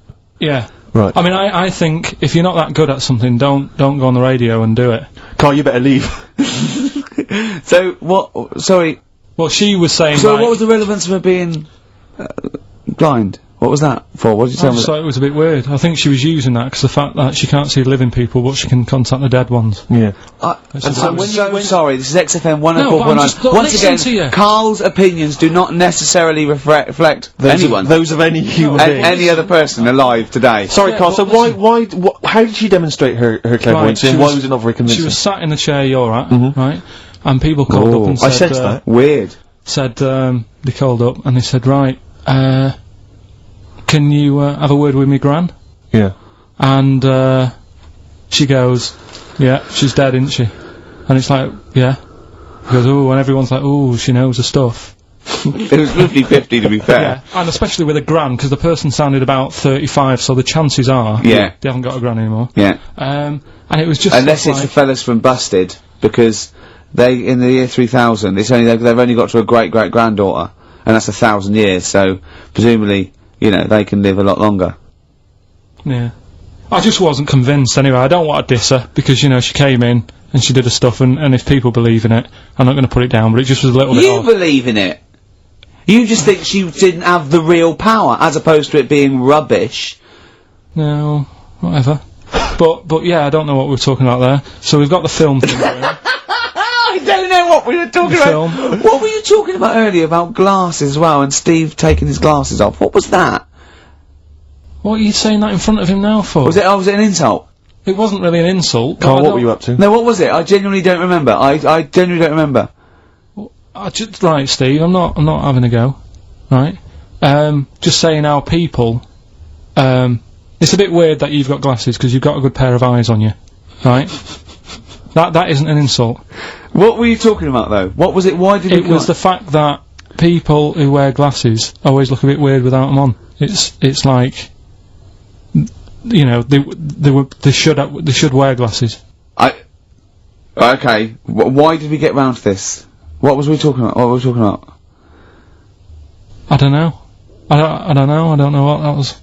It sounds like an insult, even it wasn't intended as one. It wasn't. It sounds like an insult, Carl. It does, yeah. No, it wasn't. I should be allowed to punch you every time you insult me now. No, but I'm not. I'm doing it. I'm going to give you a dead arm. Look, Steve, it's you. You always. Even if it wasn't, you intended it to be one. Well, what you? Oh, that was real. Play a record. Yeah. But it's mad. Every time you insult me from That's mad. Oh, is this the Cardigans? Great, brilliant. I didn't even say anything. It makes me feel better. I can enjoy the rest of the show.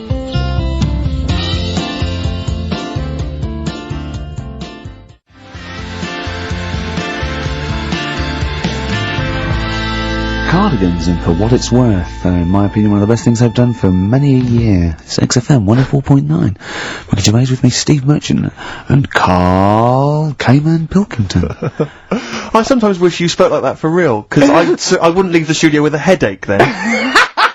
There you are, see, it's just come stinging back. Oh dear. A lot of people I meet people in the street, they go, I wish I was Ricky Gervais's mate. No, you don't. Let me put your mind at rest now, you're not missing anything, am I right, Carl? Who says that walking along the street? No, people, With that ever been said? They shout out. What are you thinking? Oh, just thinking. I wish I was Ricky Gervais's mate. No, I've met people that are friends of There we friends. go, he must be fun to be Yeah, with. exactly, he must be a great in an laugh. enclosed space. Yeah. In an echoey small Oh, space. imagine sharing a prison cell with Ricky. Oh, that'd be good, wouldn't it, Carl? Oh, that would be fantastic. Well, I'd be the daddy, wouldn't I? I hate it. The suicide rate in the prison would shoot through the roof. Yeah. No, come over here and suck mummy's. Now listen. What do you reckon, Carl, to, being Ricky's friend? Did you find that an exhilarating experience, something that you enjoy, you look forward to? It's alright for about an hour, and then anything over that is when he's just messing about and he wants to hit me on the head with a tray. We went for lunch yesterday, didn't we? That was more than an hour, wasn't it? Yeah. And we had a drink in the week, didn't we? That was more than an hour, wasn't it? That was a good... Is he okay when it's just the two of you? Because I find as soon as there's a third person, Well, yeah, just to give you... he just starts showing off. Well, there's a little bit of that, right? But I went out with Ricky, like you said, right, for a drink in the week. And, I went home, and Suzanne, my girlfriend, said, where have you been? I said, I've been out for a drink with Ricky. Hey, you've been out for a while, what have you been talking about? I sort of sat there for a minute and thought, there's nothing that I can tell her we've been talking about that she'll show any interest in. She said, well, you must remember something. I said, I can't. She goes, no, something, just anything that you were talking about. What are you talking about? I said, right, the one I remember, one of the topics that came up was, imagine that the only way to have a kid was you had to sleep with a squid. How many kids would you have? I was saying it was the future and the squid's taking over, but the only way they could do it now is like a filter. You had to sleep with the squid. I was going, would you? He was going, what do you mean? I was going, would you? He said, there's not a time he hasn't gone home with a conversation, buzzing in his head that he got confused about. Would anyone want a kid that much?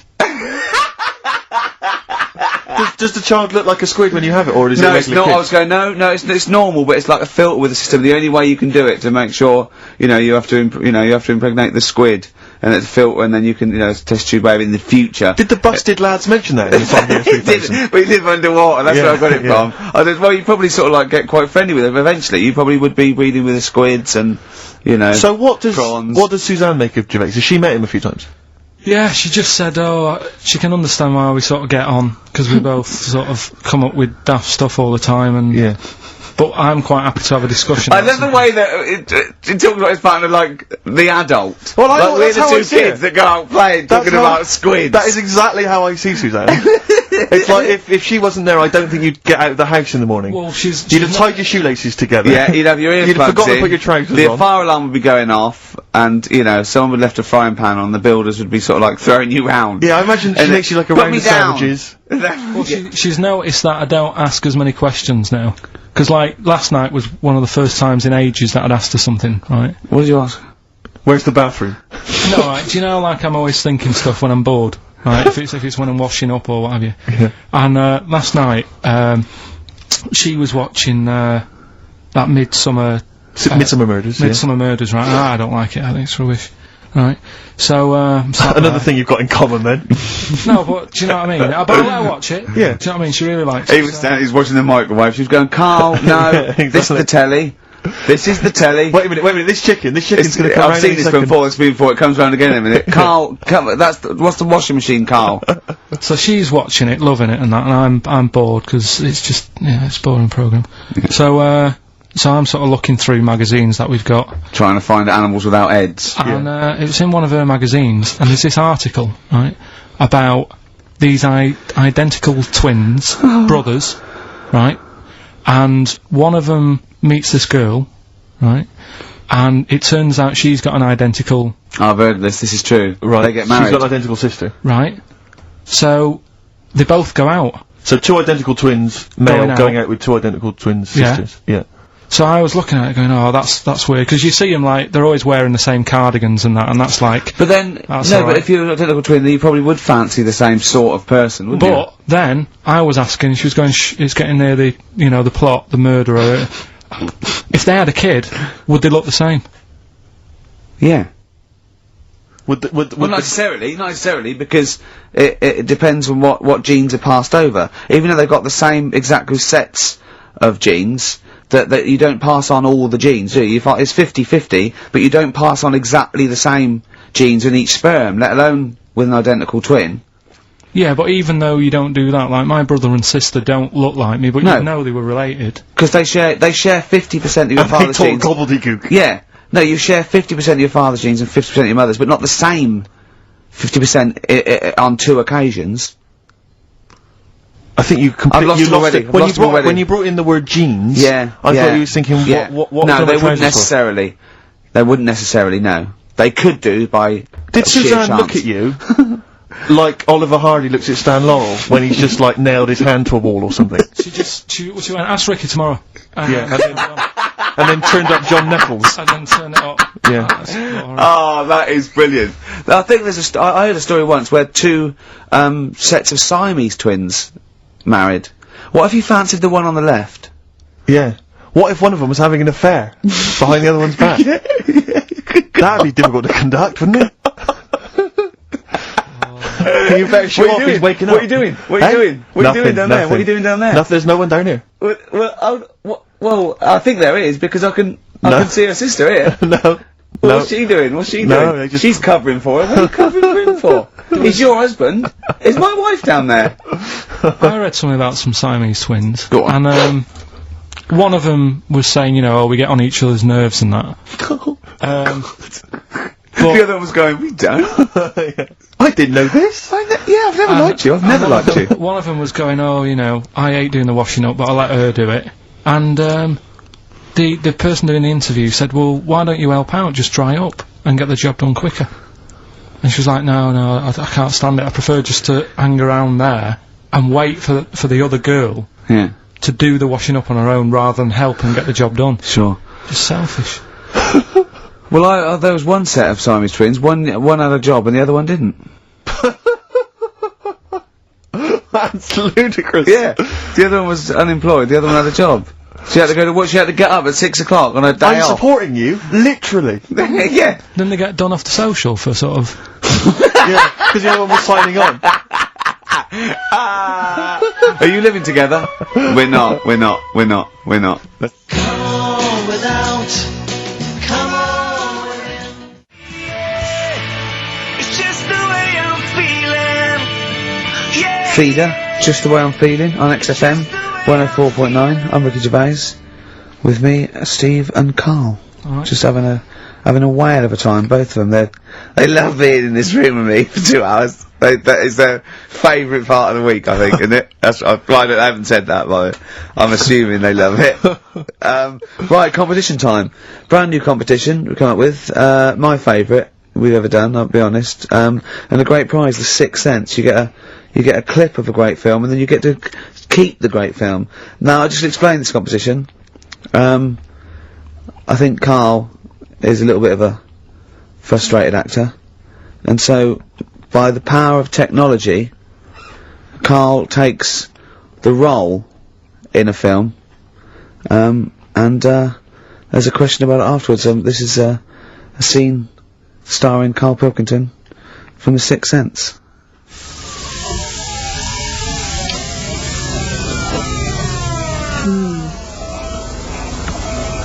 Jeez, I hope nobody got hurt. Be alright? You're very quiet. I'm just thinking about stuff. That's all.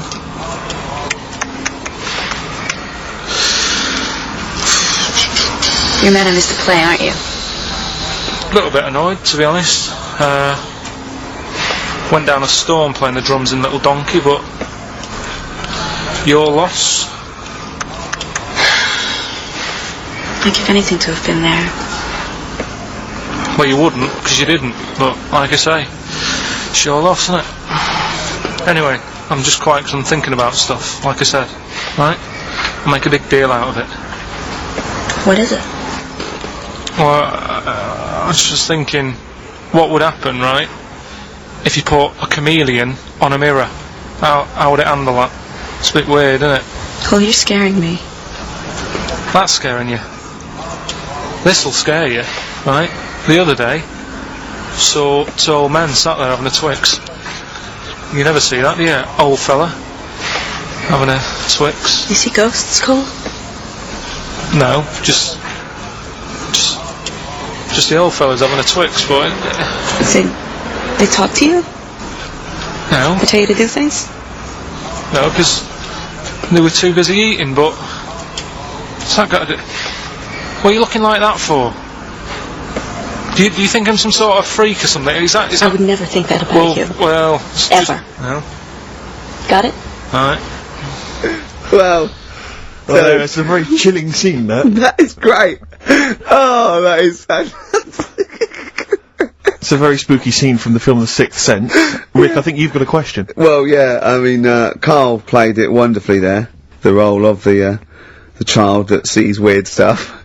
But who played the original role? What was the name of the child actor who played the original role? It's email only, ricky.gervais@xfm.co.uk. You can win a copy of The Sixth Sense. But I think we can probably play it again later for those that missed it, or those that caught the tail end, or those that need another reminder. Yeah, you got, get your, it's 15-20 minutes, get your, answers in, we'll pick a lucky winner, and then, we'll play it again, because I think Karl can go to Hollywood with some of the things I've seen there. Absolutely stunning. Absolutely stunning. ricky.gervais@xfm.co.uk. I'm going to play a track now. We tried to play it a couple of weeks ago, but it jumped, so I got a new CD of it. It's Papa Garcia, and this is Natalie and Nusi.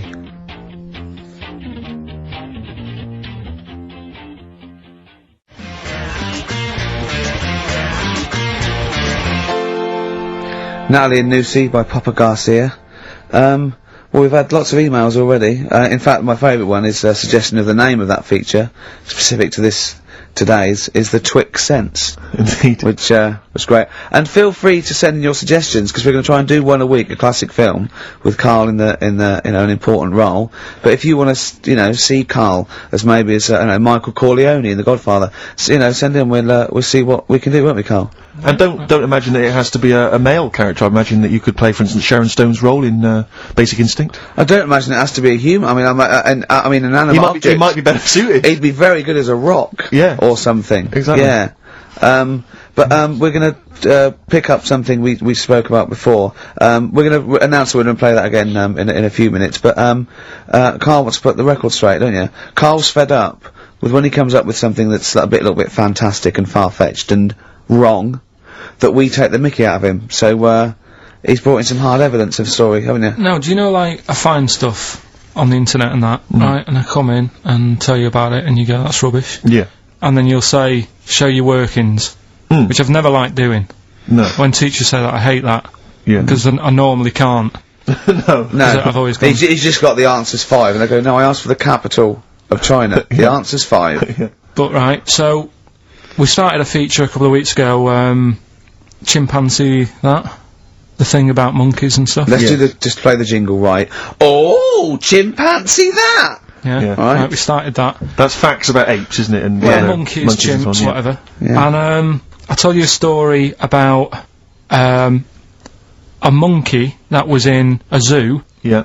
And it got pally with the zookeeper. Right, yes. Remember? It moved into his house, didn't it? Yeah, and didn't it ultimately have an affair with his wife? Yeah, it liked a little brandy at night and a cup of tea in the morning, then he went to work and it moved in on its wife. Yeah. Right. Now, I read that in a book. Yes. Right? But then I was looking for some more monkey stuff online the other day, and I found the same story. Right. From a different source. Okay. Which is always a good sign. And it's corroborated what you claimed, is it? Kind of. There you go. It's not a different source, though, is it? It's someone who read the same thing as you and printed it themselves. I left out a fact. His name's Oliver. What, the monkey? So I got that wrong, yeah. The monkey's called Oliver. Can you see that, Steve? Oh, yes. Right. There's a picture of him here. Do you want to read it? Now, do you, where is this from, then? I was looking for world famous monkeys online, and it... www.apenaut.org. This is someone who, in America, who set up a sort of similar website to... I don't know where he is, but... Yeah. Okay, he was originally brought into the US with 12 other chimpanzees, but immediately stood out as different. He learned to drink, enjoy coffee and beer, and smoke cigars. In the evenings, he would sit on a sofa and watch television. If his caregivers were out of coffee, he would walk into the kitchen, pour a cup, and take it into the den. As he got older, he made sexual advances on the wife, and as a result was sold. I reckon it was a stowaway. And to not get caught, he pretended to be a monkey. Yeah. Whereas really, he was just a That would make sense, because the final line is, he's now living in retirement in Texas. Yeah.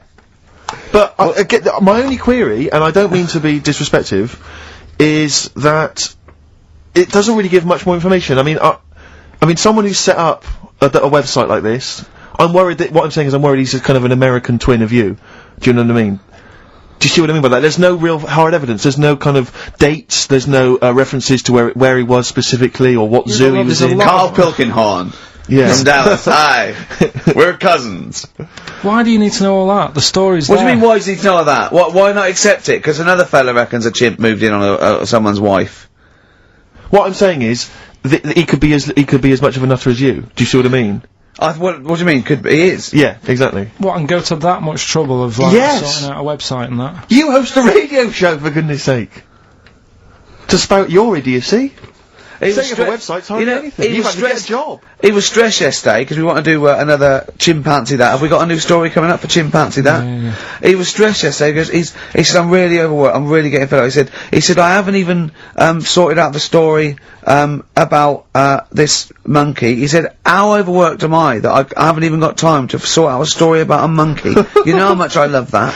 Rick, do you think there's any way we could lure Oliver out of retirement to come over and produce this show? I think we probably could. I'm parched for a cup of coffee. Would you pop to the kitchen? We're gonna play a bit of Springsteen. Oh, I'm loving it. For Martin Freeman, he said, please play some Springsteen or Bowie. I'm trying to get him into Motown, but he only likes level 42. Yeah. But this is it, and not Carl, probably. Exactly. I asked the question there. Yeah. We're gonna play it again, because other people want to hear it again, and, then we will, give the winner's name, and they will win that copy of it. Carl in the Sixth Sense.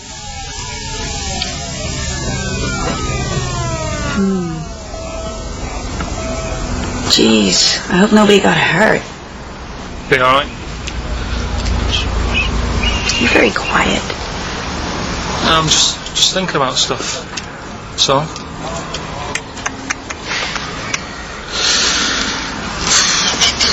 You're mad I missed the play, aren't you? A little bit annoyed, to be honest. Went down a storm playing the drums in Little Donkey, but your loss. I'd give anything to have been there. Well, you wouldn't, because you didn't, but like I say, it's your loss, isn't it? Anyway, I'm just quiet because I'm thinking about stuff, like I said, right? I'll make a big deal out of it. What is it? Well, I was just thinking, what would happen, right, if you put a chameleon on a mirror? How would it handle that? It's a bit weird, isn't it? Oh, you're scaring me. That's scaring you. This'll scare you, right?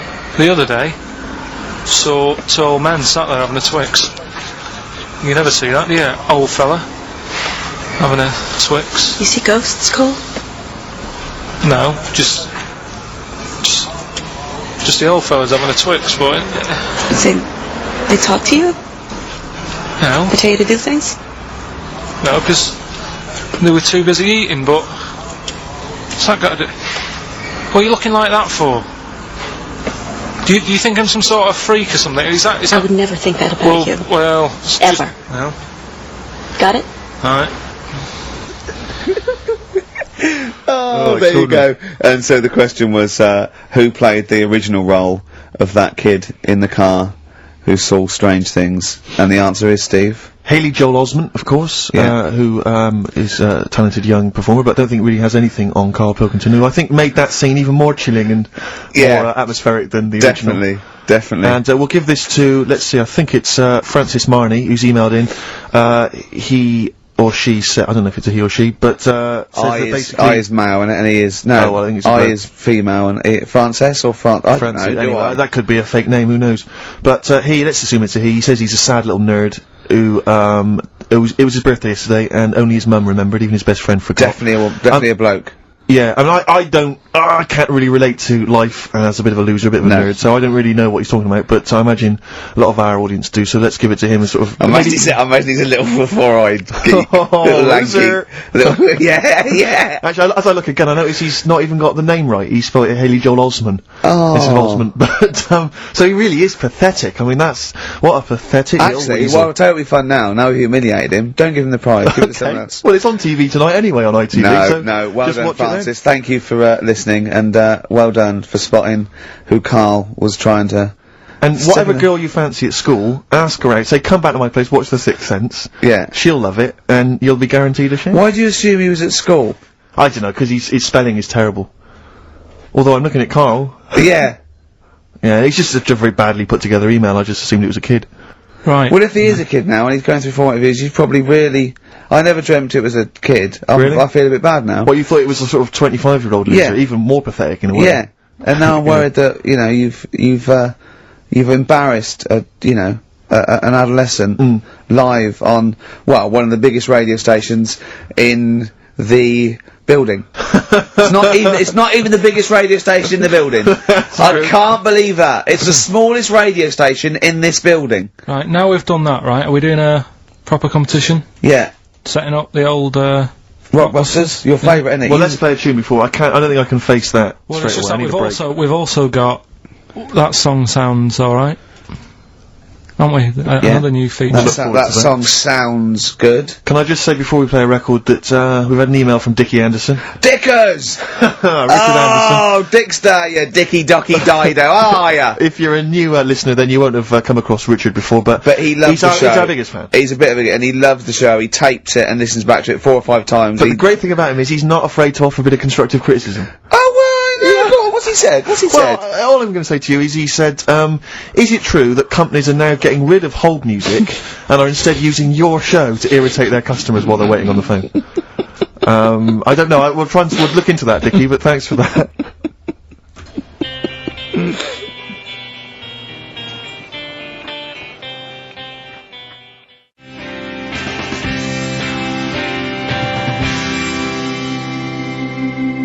I Need Direction, Teenage Fan Club on XFM 104.9, Ricky Gervais, Steve Merchant, Karl Pilkington. Do keep your suggestions coming in for roles that you'd like to see Karl playing in future editions of that quiz. This is the most popular competition we've ever done. Has it got a name yet? Have we come up with a name? Holly wouldn't. Okay, brilliant. Well, anyway, we've had some suggestions. Neil Wilson in Bedford, he suggested he'd like to see you, Karl, playing the role of Clyde the Monkey in Every Which Way But Lose. That'd be great. And also an excellent suggestion from Lee Gridley in Essex. The obvious role for you is, of course, Dustin Hoffman as Rain Man. I said that, didn't I? That's perfect. That'd be great. Yeah. Just imagine going, okay, you remember, bet 2 for, good, yeah. Well, you've lost again, yeah. That'd be fantastic. I'm worried that I don't know, it's a bit of a stretch, Karl. Can you play someone who's that clever? Give it a go. Yeah. I want to do Elephant Man. Okay. Why, what sort of ideas you got for Elephant Man? Well, I don't know whether I'd be him, or, like, the Doctor. What would you say if you were the Doctor? Just like, oh, how you do that? You know what I mean? How'd you do that? Yeah. Ooh, look at your head. Have you seen your head? Or he goes, I'm not an animal. And you go, well, it's judging by your head you are. Yeah. Forrest Gump? Yeah, do that. Yeah. It's loads, isn't there? Yeah. We'll keep them going in. That's brilliant. So, the competitions don't stop there, sadly. No. Rockbusters. Oh, God. Right, how about, right, we've got this other thing, right, this other music thing. Yeah. How about we make that part of it? How many competitions have you got? No, well, this is what I'm thinking, right, because we can, if you're not happy with Rockbusters, if we add a little bit to it, and they love the bit I've added, then we can slowly fade it out without them knowing. That's it, do 2 of your Rockbusters and one of these. Right. Are these the prizes, Karl? They're the prizes. Right, let's do the prizes. Let's quickly go through them then. Yeah. Alright, what have we got here? Let's speed this up, because I'm dropping off Yeah, now. I think I'm already it's either warm in here, or this isn't the most scintillating conversation we've ever had. Okay, firstly, there's a CD here. It's tracks that were sampled by various artists, including Jay-Z, Happy Mondays, and so on. It's the original versions. That might be quite good fun. Sure. I Love You. We see it's a number of love songs. Yeah. You've got Blue featuring Elton John on there. Yeah. Chicago. Yeah. Nat King Cole. Yeah. Some greats there, I'm sure. Yeah. Retro Dance Masters. Oh, yeah. That's another CD. Dance tracks, obviously, on there. Oh, it's still knocking about out The Best Air Guitar Volume 2. Sure. Rubbish. This is quite good though. It's Paul Whitehouse's TV show Happiness. That's the first series on DVD. We've also got Stephen Polyakoff's The Lost Prince. You can have that in your collection. Probably never watch it, but it might look like you're slightly classy and arty. And Is it subtitles? the best one-hit wonders album in the world ever. You got stuff on there like Nena, 99 Red Balloons, and M's Pop Music. So not that bad a selection actually this week. He's cut out some of the chaff. Right. Yeah, okay. So right, here we go. Rockbusters. Rockbusters, first one. We'll do 2 of these, and I'll play something in a minute. Right, first one. The Australian picks 2 blokes. What? The Australian picks 2 blokes. The Australian picks 2 blokes. The initial? Yeah, the initial E. Right. And the second one, that builder's a bit... I've got that already. It's annoying. That builder is a bit cute. He's a bit cute. Yeah. Alright. And that's BT. BT. BT. That builder's a bit cute. Yeah. And the Australian picks 2 blokes, E. And then what I'm going to do now is play some sound effects that make up a song, and you've got to guess what the song is. Go on then, just do it and then the show me something. Here we go.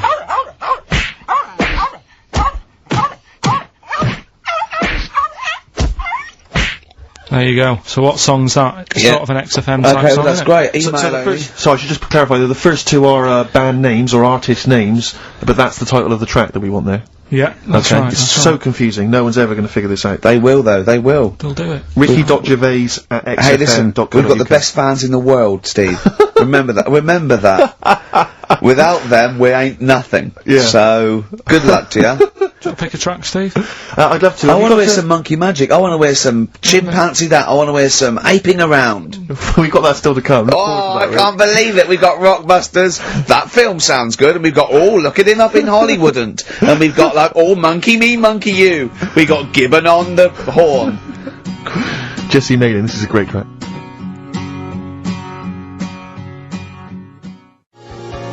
Hang on, you better do the jingle, hadn't you? Chimpanzee that. Right, you'll like this one. What I've found is, found out like a lot of monkeys' names, like that's how I found out about Oliver. Yeah. What do you mean you found out a lot of monkeys' names? Well, there's a lot of monkeys out there, and you think they're just called Monkey and what have you, but they're all given names, right? So this one that I found about, bit of a weird name anyway, it's actually called Crap, its name, right? And... So, they're not born with those names. It's not like their parents give them those names, you know, they're just chimps. Yeah. Well, this one, right? And, It's called Crap. yeah, I know. Right, but do you know what it's famous for? What crap? Yeah. No. Go on. Is it involved with this show? It's, the first monkey to have its name tattooed on its head. Yeah, again, I will say not by choice. There is no way that a chimp would go down to Camden Lock and go, are you a registered tattooist? I am, yes. Yeah, it's the cleanest, yeah. Go, okay, Can I have a look through your book? Can I have a look through your book? I'm looking for something quite gothic, but, I'd like, you know, what's your name? Crap. Oh, I'm not sure I can do that because you're not drunk, are you? I haven't had a drink. I haven't had a drink. I've had some Mbongo, and that's all. But no. What are you talking about? The first monkey to have its name tattooed on its head. What are you talking about, There's got Carl? to be more information. Don't tell me you're leaving it there. There's got to be more information. That was it, and then I read it thinking, well, that's weird, because that means there's loads of monkeys with tattoos on their head. If that's the first one. No, it could be still the only one. First and only. Yeah, but would they report that? What do you mean, would they report it? This isn't the Washington Post you're reading. This is mentalists who do websites about themselves every day. What? There's got to be a third Why is act that to that news? story. Why is that news? How did you come across that? Well, you First nut monkey with tattoo head, I mean, what are you talking about? But why did it have its name tattooed on its head? it didn't say that. I mean, yeah, I know, it's mad. But he didn't say why. Was that enough for you, though? Did you feel satisfied having read that? Did you not have other I mean, there's no way that is in the Guinness Book of Records. There's no way that is cited in the Guinness Book of I Records. just read it as like, what a weird name for a monkey. And then, ooh, you won't have that on your head. What would be a good name for a monkey? I don't know, anything but that, really. Yeah. Dave. Ted. But, what do you think of that then? Well, I don't know what to think about it, 'cause I don't know what you're telling me. I don't know. Not a monkey, then? No, I know, but I just was looking at, like, info. Right. The 5,000-year-old fella who was preserved in a glacier. That one. Yeah. Right. Yeah. Do you find that more fascinating than the monkey? Well, I know that it's true. Yeah, it is true, but do you find it more fascinating? Well, simply because it's true, I find it more fascinating. I can't act on some. If someone anything that's true is more fascinating. But you see, what I get from the monkey thing, you go, oh, I wonder if it was happy about that, and... But you accept it straight away, you accept that is true and interesting, and I don't know what that is. I mean, to me it sounds like a bit of cruelty towards animals. Yeah. Because I mean, if that's true, it's disgusting to tattoo a monkey's head. It's disgusting. Yeah. Do you know what I mean? Yeah. There's no way, that's what I'm saying. It doesn't do it. If a monkey, if they reported that a monkey went in and got a tattoo and chose it itself and then was riding a Harley Davidson down Canberra, I'd go, that is incredible, but I'd really want to see it on the news, and it mustn't be anywhere near the 1st of April. You know what I mean? I think you've just blown next week's.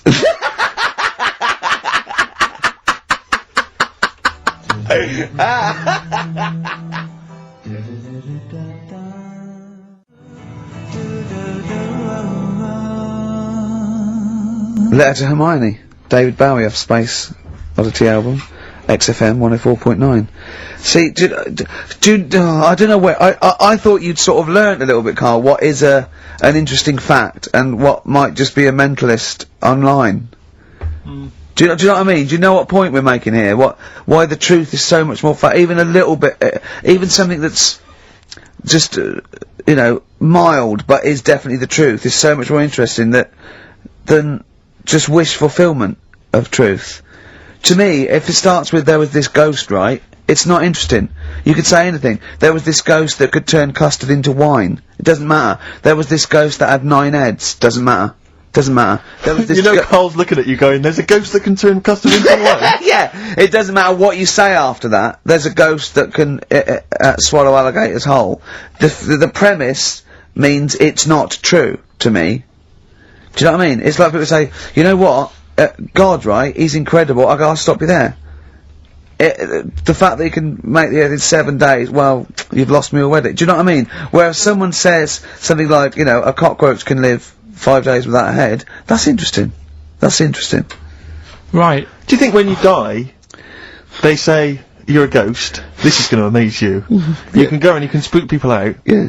Do you like custard? Come over here. No. Well, if you don't, you don't. Do you like wine? Of course I do. Oh, you are gonna love it. You're gonna love me. You're gonna love it. I've lost all my loved ones. Yeah. Do you see what I mean? It's what your sort of beliefs are based on. Mine are sort of on, I suppose, logic and science, and so I'm amazed by the world and. So the Iceman, why does that amaze you? What's like, ooh. Well, they found some part of our preserved past. You know, it's interesting. Again, I'm amazed by anthropology and evolution. Yeah. It's just that line on its own like that, you know, they found an Iceman is great, but then it went on, and it's going on about, you know, they've had to get different people involved to find out how old it was. Because first of all, the story started off, right, an old fellow on holiday somewhere. Where did they find it? In Sweden or something? And he was walking in the hills, and... He was walking? In the hills. In heels? Was he a transvestite? In the mountains. Oh, right. In the hills? Yeah. Yeah. So he's walking about, and he sees this body in the snow, and he thinks, oh... So he calls the police up, and they come and have a look, and he goes, oh yeah, it's probably a murder. So then, they dig it up, and find out... He's got hold of a spear in his hand. Right, and he's dressed like Fred Flintstone. Yeah. Right. And they realise it's probably not a recent murder. Right. His knuckles are dragging on the floor. He's a Neanderthal man. They think, hang on, Karl Pilkington. But when they found out, hang on, it's an old thing. It's an old thing! Can it? If it was a murder recent, then you'd go, hang on, how did this happen? Who does he belong to? Yeah. But the chances are, whoever murdered him is also dead. 5,000 years ago, probably, yeah. So leave it. Just bury it.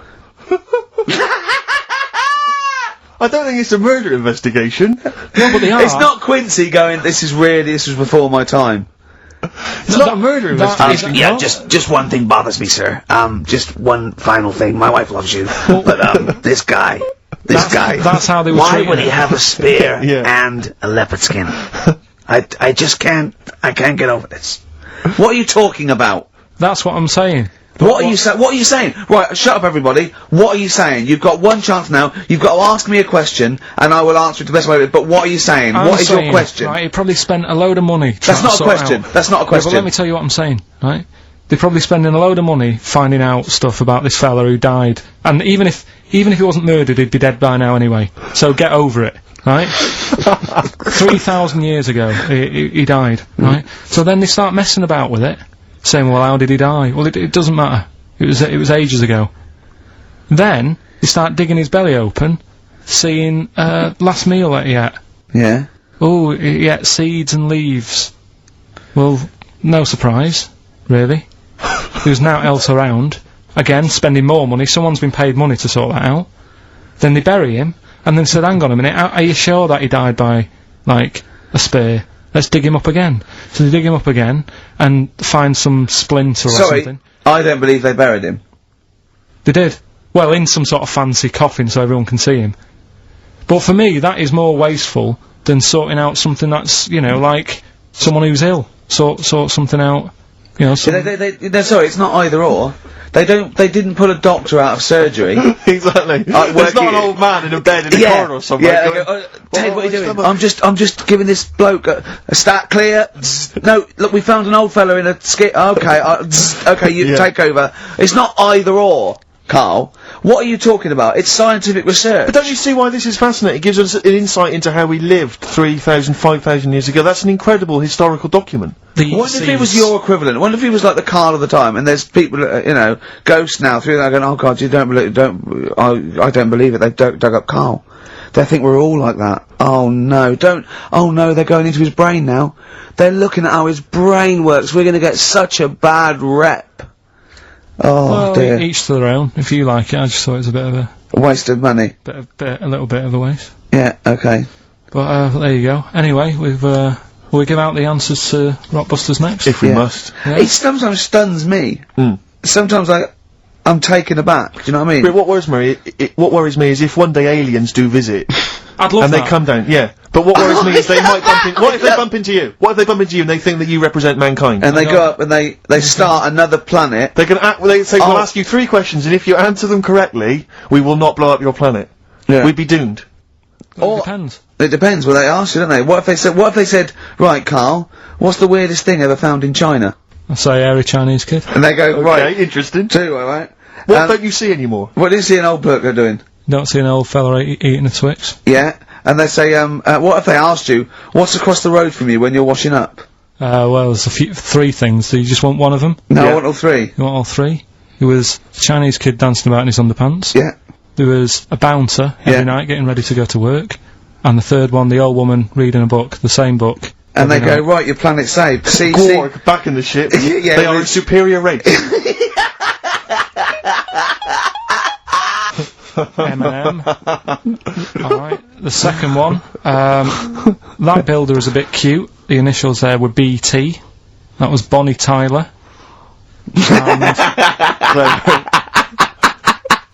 And then we introduced a new bit to the show. That song sounds alright. These were the effects you heard.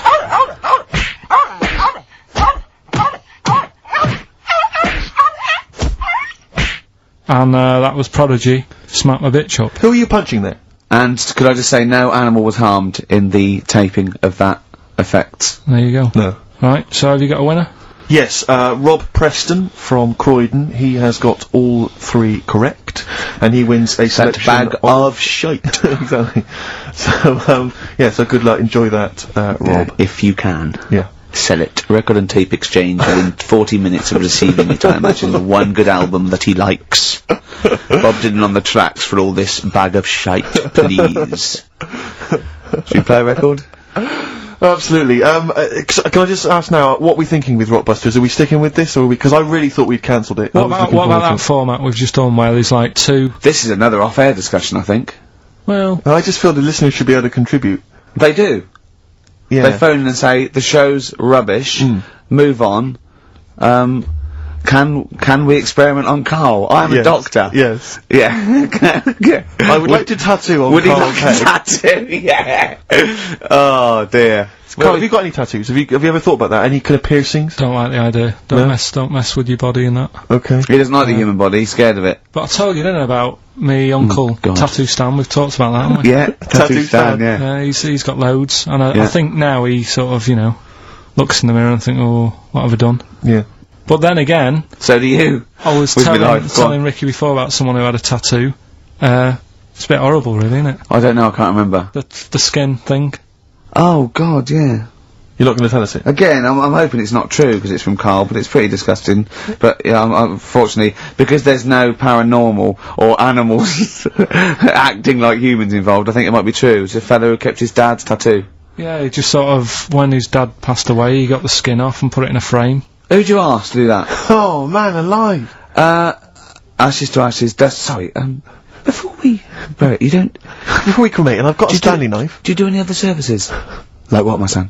I'll just pop some of him in a jar for me. I'm sorry. How do you? I mean, I bought this clip frame from IKEA. Yeah. You just slip that between there. $4.99. Yeah. I I imagine your father is a man who's probably appalled by the idea of tattoos, earrings, things like that. I imagine he's quite an old school gent. He's never sort of said anything, but, If you came back with an earring, what would he have said when you were a youngster? I never saw him that much as a kid, so I don't think he'd have noticed. My mum would have said, what have you done that for? Yeah. Our kid had a tattoo. And an earring. Sorry, is this the one that borrowed a tank from the army to go and get a packet of fads? Yeah. Wow, there you go. We must tell that story again next week. For those that are fairly new listeners, that's got to seem tantalising. Yeah. Your brother once drove a tank down to the local shops to buy some cigarettes. Absolutely true. Yeah. It's an extraordinary story. But that's it. We don't It was that other auntie you told me about in the week. Not Auntie Nora, the one that farted for 5 minutes, but there's another auntie you talked about. How many aunties have you I got? haven't really got another auntie. I've got me brother, Yeah. who I haven't seen in ages. Yeah. My sister I hadn't seen for about 12 years, then I saw her again, and then she got fed up because I said... Oh, she had a new kid, baby. you went with all the same. I've seen one, I've seen them all. Yeah, Why is she saying that to your sister? Your sister, you haven't seen her for how long? I hadn't seen her for about 12 years, and then for some reason I met her in a car park in Wales. Right. And, It's incredible, isn't it? For some reason. Yeah. and, she got in the back of the car, and she said, oh, I want to show you something, right? And, she got this picture out, and said, look at that. And it was one of my new nieces and nephews. You It was can't tell, can you, her if it's a daughter boy or her a girl. son. Yeah, or whatever. And, she said, look at that, and I said, oh. And I sort of said, well, there's no point showing it me, all babies look the same, don't There's they? no point in showing it me. It just takes 2 seconds of your life, you go, oh, Yeah, lovely. right. That's all you have to do. If it was a first, Yeah. I'd say, oh, I'd show a bit of interest, even though... Do you think the novelty wore off for her with the second kid, third kid? Sixth kid. I think even she should be bored of looking at pictures of babies. Kind of a woman is she? And can I get her phone number? Right, is that it then? Play a tune. Have we got? Is this it? Yeah, this is it. Have we got to wrap it all up? Yeah. Oh, Go well, I on. forgot to bring in a song for the ladies this week, so I thought I'd play a song for people who enjoy the work of Deep Purple. That run. It's Deep Purple. See you next week. Bye.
Star Sailor and Poor Misguided Fool.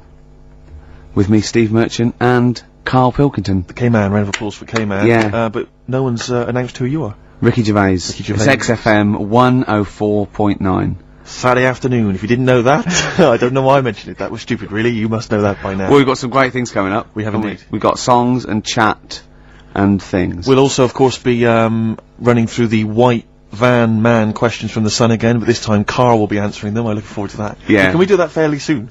Oh. 'Cause there's some good questions this week. Yeah, we will, but, as I was coming in, there was, like, a bunch of, posh lads, I think university students, trying to get in, because they're doing one of those, scavenger hunts, that they have to get points for charity and do stuff, and one of theirs is get on a live radio show. Right. So I sort of felt sorry for them, so I said they could come on here, just for 5 minutes. Who are that's they? all right. They're just, Are they toffs? they are sort of like toffs, but they're trendy toffs. They're obviously... Trendy toffs? I don't know Yeah. what's that. Is that like Lady Victoria Hervey? Is she a No, trendy I don't mean that, no. They're both sort of like that, Will of Pop Idol. Right. They're like him, sort of like trendy but posh. Okay. They seem nice enough, and they're doing it for a cancer charity, and they just get... They've got, for what is it, like they got their sponsor to do various Exactly, I challenges? don't know quite how it works, but they're gonna come on and, because we get, for coming on this live radio show, they get 17,000 points. Right, good. If I can put that in context, Yeah. if they were to say, did it help deliver a baby, they'd only get 7,250 points. But it's much easier. It is. There's lots of women just Happily gonna dropping let a couple of sprogs posh all toffs. over the place. You can't get on a live radio show these Exactly, days for love nor money. That's true enough. You know what I mean? Yeah. So When are they coming in? Carl said they're going to just... 1:30, I had a word with them. Okay, what did you make of And, them? They are posh. Really? But, they said they're gonna wander about and go and see if they can deliver a baby and that. And then come back here for 1:30. And, I don't know if it how much... I hope they don't like leave a baby sort of half out. You know, if they've got it. You know, they're push. Sorry, we're gonna have to shoot off. We've got to go and see. We've got to play an instrument in a marching band for 8,500 points. Well, I did say be here definitely at 1:30 because I don't want you getting in the way of the white van questions. And the other thing is, right, they get 7,500 points for delivering a baby, but they get 9,000 points if they cut Peter Stringfellow's hair. Well, he's very precious about his hair. It's a more delicate operation, isn't Absolutely. it? There's more that can go wrong. That's true enough. Take an unconventional animal for a walk in a park. What is an unconventional animal? I think that could be a dog that just doesn't play by the rules. Yeah, that's a dog that's into Slipknot. Yeah, that wheeze in a urinal. Yeah, exactly. Standing up. Exactly. Yeah, well, I'm looking forward Well, to yeah, that. I'm sure they're lovely guys. Good luck to them. Yeah, we'll see you later.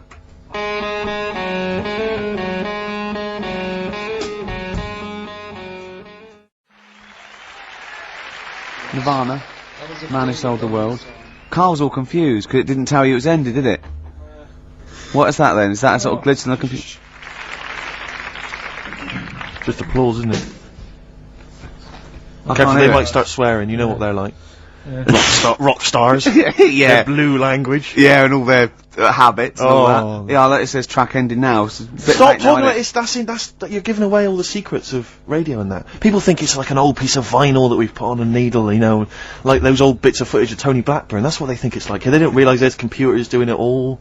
Yeah. Rick, you're showing them behind the curtain. Never do that. I won't. Never do that, mate. In the week, I called Karl up. I said, "How are you, mate?" He went, "Not too bad." Now, as you know, his girlfriend's been away for ages, hasn't she? Yeah. Covering the World Cup, the African nations. Nations Cup. She's a sports journalist. Well, yeah. All right. Okay. I love the fact you're thinking, what does that mean? Like, well, she's not much of a journalist, Rick, to be honest. Oh. I've read some of her stuff. No, but she's not on air. She does stuff. You know. Yeah. Behind the scenes. Yeah. Sure. A lot of journalists do. You always want to make clear that you're not going out with Kate Adie. That's what you want to make clear, isn't it? Yeah. Now, so she'd seen none of the meteoric rise of Karl as a Right, 'cause she's broadcaster, been away for the whole time a since you've sort of raconteur, become... Yeah. a wit, Yeah. a cult figure, to be Absolutely. honest. And he hadn't told her this, so apparently he went home and she was sitting there, looking a bit grumpy. He went, "Alright," so yeah. She went, "Should we go out then?" She went, "I'm not sure I want to go out with an idiot." Right? Oh, no! Yeah, because, and she went, "Loch Ness Monster, won't you just think, of course the Loch Ness Monster lives in Loch Ness." And she was giving a bit of a hard time, and she went, "That's why I don't," he said, "that's why I didn't tell her, I didn't tell her really. Same thing happened when I was at school and I had to play drums in Little Donkey.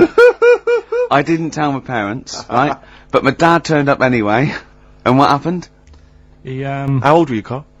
Well, it was the school that I used to go to. Oh yeah. Like, Oh yeah. secondary- You went. Well, you used to go to the school you used to go to. No, but what I mean Go is, on. I didn't go to secondary, did I? So I missed a lot of that. Sure. But primary, I liked. Oh, it was okay. all colouring in and stuff. Yep. And it was a Christmas play, and I managed to get a part in it. And Did you audition? got a part in it, and I should have been playing the drums to the one about Kings. The We Three Kings. yeah, Yeah. I was meant to be doing that, but Little Donkey came on, and it was one of the. What do you mean came on? That was like next up on the next song, Right. and it's one of them songs that you can't help sort of. Tapping along to. Yeah. Do you know, like if I was to go Yeah, you'd have to finish it with. yeah. Do you know that they actually send that into space? Do they? And What? Hoping that aliens will respond with that. yeah, they do that because apparently it is one of them things that you can't help. What? Even if you're an alien life form. Yeah. They know that, do they? But anyway. What? Because they watch Star Trek or something. Hello. Knock knock. Yeah. No, seriously. Is it true? Like, if you who's send there? out knock knock into space, yeah, they have to say. Oggy, oggy, oggy. Ah, You that don't is do this, that but is you look great. into it. Seriously. Oh, hold on, what's something out there? What's a little green fellow? That is great. Yeah. So anyway, That is Little Donkey is like one of them tunes that you can't. And I was there, and I had the drumstick, and I thought, oh god, The drumstick. I could feel myself. And anyway, Just wanting to do it, yeah. I started going along and playing Little Donkey, which I wasn't meant to do, but it went down such a storm. What, were there people like parents and that dozing off, and then suddenly they heard your version of Little Donkey, and they thought, wait a minute, now it's really picking up. What do you mean? I'm glad we paid £1.50 for this. What do you mean it went down such a storm? I'm going, hold on, was it like when People have Ringo... lighters in the air. It was like when Ringo joined the Beatles, now Yeah. going, boo, Pete Best, but he went, Yeah, and I went, whoa! Oh, No, God. but the teacher just said, oh, it went down really well, you can do that again tonight, Right. when you're in it again. But anyway, so my dad was there, and... And you hadn't told him about this performance, so no, he I never just did. turned up I off never his own did. back. I never took the letters home and stuff to No. show my mum and dad, because it just put me off. So, anyway, he turned up, don't know why, he must have heard from someone else's dad. Yeah. He turned up, and he swore about me, which... Did he? I don't... Could you what- use Do you a think it's- word it's allowed that's... to be said? The word? Of course it is. Right. If you got a kid in the car or anything, you can turn it down now. Yeah. Right. But he said, there was a guy stood next to him with a camera, big video camera, filming it, and he said, yeah, film it, but try and avoid getting the twat in the hat in the shot, because I had one of those porters, you know, the little round pork pie hats on. Right. This is so sad. What, was this a nativity play? It was about Jesus and stuff. Yeah, well, there was a porter there helping him with his Of course bags. there was, I forgot. I yeah. mean, Mary and What, Joseph, managing the they got stable? there. Yeah, because Sure. it was the hope, you know, because the inn was full, Yes. but I think the porter doubled up with the inn and the stable. Right, that was nice. So of he, him. yeah, He yeah. carry bags over, yeah. Yeah, no, so yeah. You're right, though. I don't know why I was wearing one of them, but I was.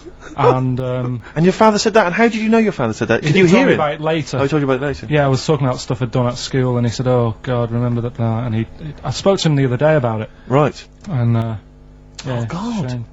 So Have you that ever was the end of your sort of drumming career, really? Because it could have been, I mean, you know, the audience loved it the night before. Yeah. You could have, like, been, who knows, a whole new world for you. Yeah, Have that you is. done any stuff?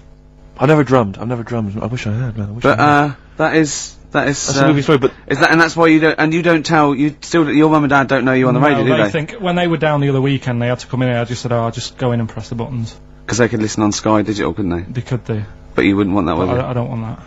No. Play a Carl- record, and I want to talk to you again a little bit about this later. yeah. Right.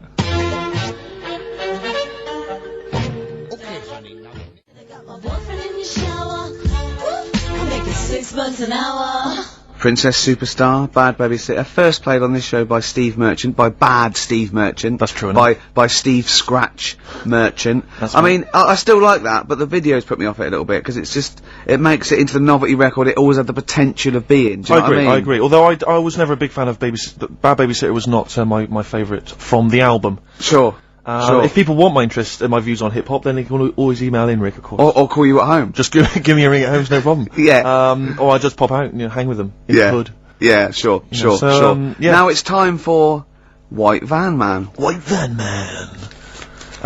Yes, for explain those what it that, is. those that don't buy The Sun, they think it's beneath them. White Van Man is a column they have, I think, every day, actually, and they just get sort of some, Joe Public to kind of comment on the week's news. Just seemed to me, that it might be interesting to get Carl's views on some of the big events. Not because we think that Carl hasn't got a valid sort of viewpoint, because Carl sees the world differently to some people, that's all, and that's what's interesting, like an artist does, or Exactly, yeah, he's very bohemian in his outlook. Yeah. Do you feel that you're up to scratch on this week's news? I don't like this, but... Don't you? Don't, just relax. Why not? It's pressure. No, because you just have to give us your first opinion. For your honest answer, that's all we've ever asked of you, Carl, and it's all you've ever given us, your honest, your first from the heart view, yeah? Don't worry, just relax. Just chill out. Are you worried that people are listening and thinking you're an idiot?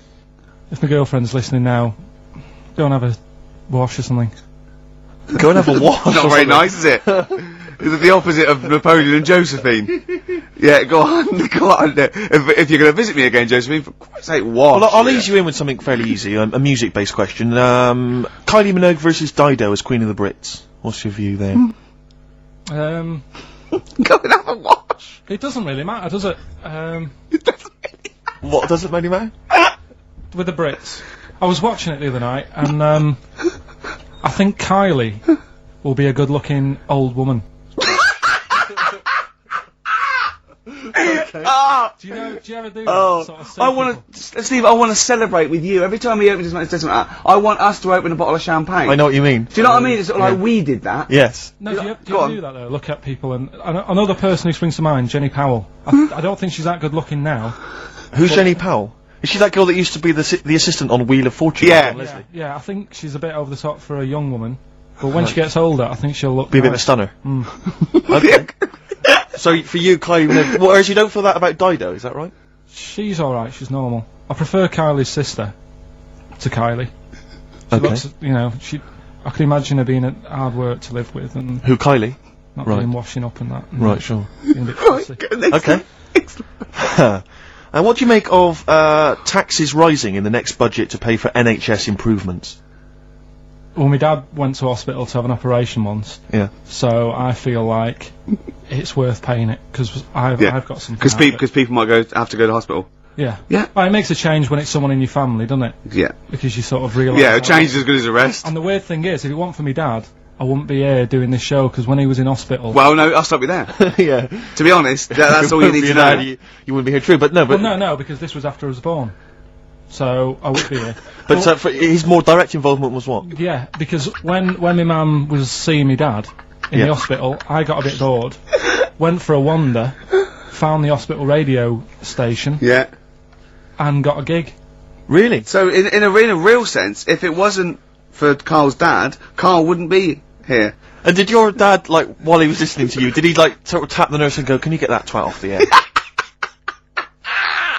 Who's put him in that app? Yeah. Okay, what do you make of the real-life Mowgli who's surviving in a Transylvanian countryside? Apparently, I don't know much about this story. I don't know. You know Mowgli, he's the guy from the Jungle Book. Yeah. The little kid that grew up with bears and animals and stuff. Apparently there's a real-life one in Transylvania. What were the things in Gremlins? What were the what? In Gremlins they were... Wait. Okay, this is an example. This is what your girlfriend said. Think. What were the things in Gremlins called? I can't remember. Really. It's something like that, isn't it? No, wait. Just really think now, Carl. Just with everything with all the brain power you've ever used, think what the things in Gremlins were called. It's not there. There's a clue here. Oh no. Yeah. They're not. What? Gremlins. Yeah. Play a record, Carl.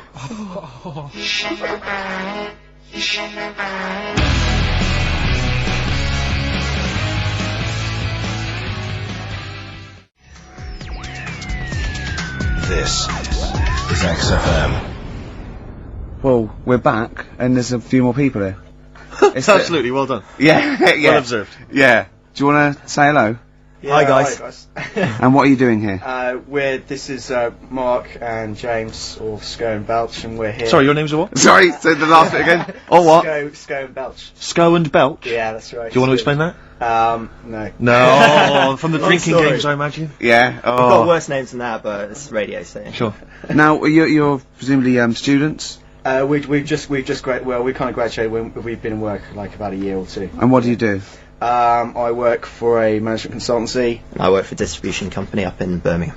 Well, okay, So, now great what boy. you're doing is a scavenger hunt, and you're raising for cancer Colon charity, Cancer Research. right? And you've got to do, and this is we're just helping you out here because for 17,000 points you have to get live on a TV or radio show. That's exactly it. So and here we are. That's why we're here. Yeah. Do you ever listen to XFM? I know of it. Yeah. I listened to it a few times. Sure. What kind of music, what kind of sounds would you normally be into? I love cheesy radio, sort of school disco, sort of, 80s stuff. Sure. So what was your name again? Mark, or Sco. Sco. Okay. And you're Belch. Belch. And what sort of sounds would you be given to, Belch? Cheesy. UK garage? Well, Craig David. a bit of house, just very occasionally. A bit of cheese. It depends what kind of mood I'm in, you know. Now that you don't listen much, but you I mean, kiss a celeb because Carl. Yeah, we actually wanted to do that with you, Ricky. Is that right? No.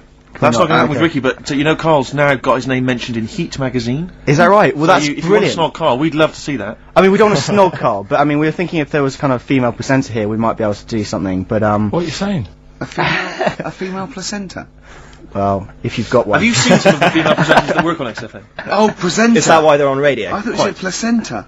That's unlikely. I know. Well, now what's the other things you've got to do here? So what's some of the things you've done already? Well, See, some of these worry me, like start a fire in Pudding Lane Oh, we've done that already. for 4,700 points. Well, I'll tell you what we have done. We've been on Phantom of the Opera stage already. Have you? Yeah, we just asked the stage door guy. And, That wasn't during the show, I see. No. And that's right. He actually mentioned that. We shouldn't speak about that too. Otherwise he'll get sacked. Exact. But yeah, he was really kind. Let us on. We've jumped in Trafalgar Square Water with doing a sort of Friends impersonation, so that was Right. How many points pretty did you get cold. for that? We got 2,000 points for that. We got Right. 8,000 points for being on the stage at Phantom of the Opera. Yeah. And we get double that. We get like 18,000 points, which is almost the maximum for being here right now. Really? So that's well, absolutely great. Honestly, I wouldn't worry about the little things. I'd go for the big.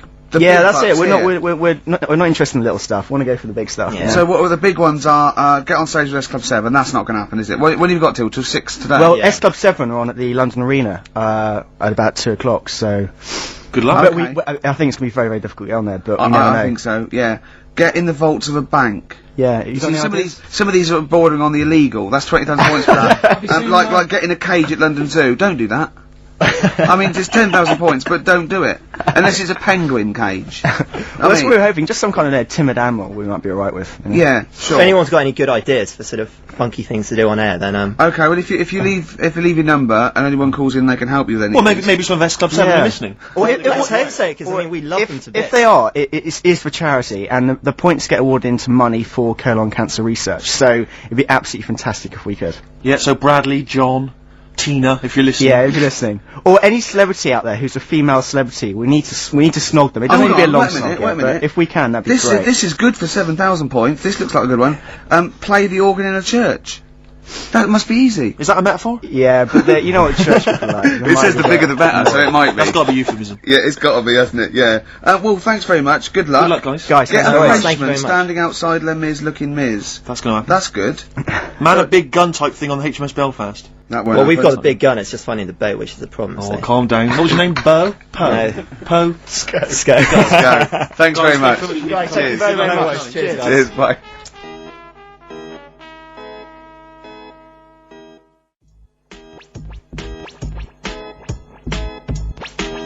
The streets, let's push things forward on XFM 104.9, the home of charity. That's true enough. Yeah. I've got to slow down because I'm doing a little bit too much for charity. I've got to worry about myself sooner or later. Do you know what I mean? No, come on. We were halfway through White Van Man. We were before indeed, yes. Those lads came in. Getting Carl's views on some of the big stories of the week Yeah. from the news. Carl, what do you make of the fact that the British Olympic curling team won a gold medal? I watched it. Uh-huh. I thought it was really good. The only thing that's getting on my nerves now is like, what was that? Is that a trombone player just sneaked in? That was me moving this microphone. Right. I'm sorry. Incredible, wasn't it? Yeah. What an amazing noise. The only thing is, That shouldn't sound like that, should it? That's incredible. What a shoddy tin pot station this is. Well, we know that. Sorry, Carl. Go on. is like in all the papers now, in like the the Star and the Sun all week, they've been like traipsing models over a bit of granite. Do you know like how those things are made out of granite? The things they throw. Oh, yeah. And it just that bit annoys me. Okay. The Daily Star? No, the way that, you know, this sport, nobody had ever sort of heard of it a couple of weeks ago. Yeah, yeah. Sure. We win a gold medal, yeah, and now in the papers it's like... They've gone crazy, they've gone curling mad. Yeah. It's a good game now. Yeah, good. Okay, next. Alright, good. Let me see. What about the fact that the world's tallest man is living in a semi in Neasden? It's alright, isn't it?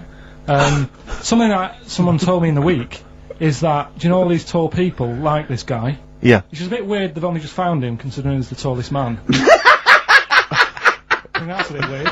Yeah, yeah. Someone genius. told me that, do you know the guy who was in James Bond, the big bloke? Yes. Jaws. He's got the same illness as this bloke. Right. And what it is... It's called tall. It's something about... You're suffering from tall. You've got a small tumour or something just behind this part of your head. Yes. Oh, yeah. Just sort of in the middle of your eyes. Yeah. And the pressure on that makes you grow really tall or something. Yeah. So he needs to get it sorted. That's your advice to him. Yeah. Get it sorted. Okay, very finally, Karl, this is important. This is, just projecting into the future. Just projecting into the future now, K-Man. Apparently, global warming will bring sizzling summers and weird wildlife to Great Britain in the future. Are you worried about that? How soon? Soon enough for you to worry. Yeah, it's pretty worrying. Okay. You wouldn't prefer it to be sunny here all the time? No, because with hot weather comes weird spiders and that. See, I always think we're quite lucky here. Yeah. If you live in Australia, you might have the sun and stuff, but you've got, like, deadly snakes. Yes. Yeah. Which are deaf. Did you know snakes are deaf? Snakes are deaf? They don't have ears. Okay. So you're alright walking about behind them. Yep. But if they see you ahead of you, you're in trouble. But yeah, with places like Australia, you know, people go, oh, it's great, it's sunny, but they don't talk about the spiders and... They keep the spiders... lizards and stuff. Quite. So I think we've got a bit of both the best worlds. So you're worried, though, about in the future, vultures flying through the sky, we've got various creepy crawly snakes. You concerned about that? Yeah, well, there's a load... I saw something in the news in the week that a load of sparrows or something was somewhere. Maybe that's the start of it. That's an interesting story. Was that front page, or...? There's a load of sparrows somewhere. No, about... Read all about it. Sparrows somewhere. Some sparrows somewhere. Sparrows somewhere. Load of sparrows somewhere. Sparrows somewhere. There you go, anyway. Excellent, that's Thank great. you very much, Karl. That's Karl, giving his views on the news. Don't do that next week. Why not? I just don't like it. Why? Pressure. It's not pressure, you did brilliantly. Yeah.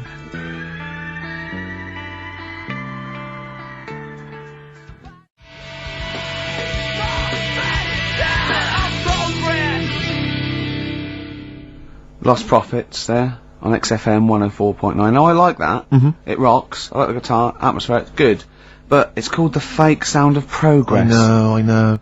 See, what always annoys me is when people, they dismiss, you know, say Enrique Iglesias, current #1, great song. Good video. Brilliant video. And they say, oh, it's rubbish and all that. But I think that songs with titles like A Fake Sound of Progress, much more something to get on your hobby horse about. What has happened in that Bad video? lyrics by good artists is always worse than if you're listening, or if you work for the record company, or you worked on that video, because he's got the money and the girl, and then Mickey Rourke beats him up, right, he has a fight, you just see him knock him over, and then it cuts, and the next scene, it's night, it's not in the desert, there's loads of, police cars, they're not doing anything. They're just standing around. And somehow he's... probably eating donuts. He's dying of injuries, but I don't know what happened. They don't... What has happened in that video? I think if you heard the 12-inch mix, there's a whole bunch of other sequences that explain what happened. Yeah, I mean, we think that he stole the girl off Mickey Rourke. I think he stole the girl off Mickey Rourke, as well as some money. Some money, yeah. Mickey's tracked him down. Yeah. And he's thinking, I'm going to stop running, I'm going to face Mickey this time. He does, and then boom, you're right, it cuts, and suddenly the police have shot him or something. I don't know where they are. Don't know what, the police just seem to be leaving him to die in the arms. See, I thought that they'd called the police, because the sort of like the melee, but Mickey Rourke's off with his gang. The police are going, well, you know, where are they? There's no evidence. They go, well, look, he's dying. They're going, but how did he die? Yeah. How is he dying?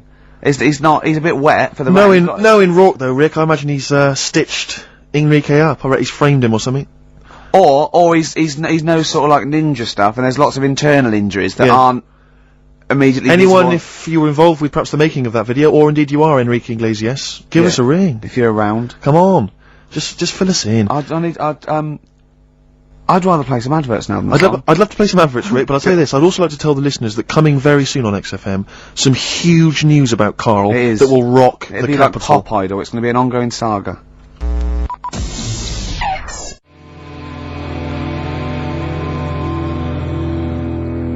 Gomez, shot, good track, good band, but I'll tell you what, in the second hour I just want to play classics. I'd love to hear a bloody I want to classic, play mate. some Cure, New Order, Smiths. Sure. Do you know what I mean? You know, we played Nirvana earlier, but it's not enough for me, Steve. No, you need your fix. I want, I do, well, it's that point in the show now, Song for the Lovers, one of my favourite singer-songwriters, probably one of the most beautiful singer-songwriters of all time. Well, you don't mean that, like, you don't mean that he's a good-looking bloke and you fancy him. I mean, I just want to clear that up, Rick, because otherwise...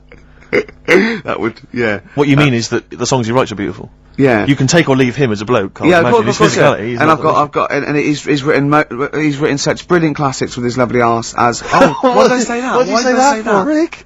Because people will listen and misinterpret. Oh God! He wrote Galveston. He wrote Wichita Lineman. He wrote he wrote MacArthur Park. And just to tickle him down below, what? I don't know Are what. you saying that? And this is a song, one of the most beautiful songs I've ever heard. It's off the album 10 Easy Pieces, which is just him doing the versions of other, you know, that he gave to other people on piano. And this is called If These Old Walls Could Speak, and it is absolutely beautiful. Listen to this.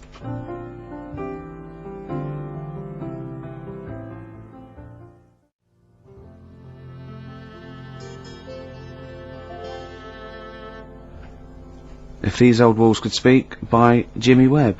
Might play another track off that later if we've got time. What, today? Yeah, well, maybe, or maybe next week. We've got lots to pack in. We've got things like New Order, Cure. Oh, I'm just hoping that all those kind of new metal fans, Rick, can just calm down for a second, you know, and just enjoy that for what it was. Yeah. I hope their snobbery is not going to prevent them from enjoying it. I hope they can just leave it alone for 2 hours for our show. Exactly. We try and, you know, we try and pack lots of Well, whilst you're stuff talking about new metal, can I just say Ian Camfield is here tonight. He's moving from Fridays. Right. What the hell does he think he's doing? He's just offering up information now. No, it's just that you were talking about the new metalers, and now seems like a good time to Carl, say. listen. You're here for our amusement. Yeah. You don't sort of come in any time you want. When we decide it's time to sort of have some fun at your expense, then we'll let you know, but otherwise... We're not here to help other DJs, or even this station. We don't give a about this. See, this is what my girlfriend said.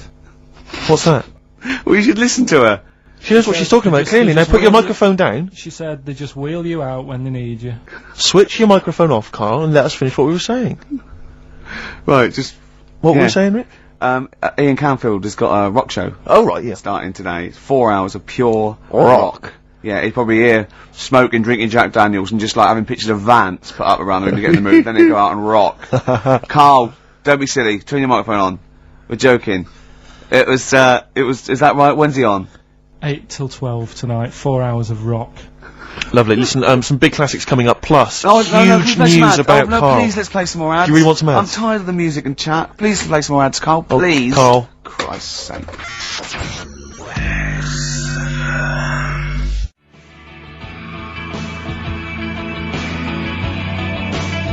Cure on XFM 104.9. That's what it's all about, Steve. Absolutely classics. Yeah, we've got some more classics coming up. Looking forward to them.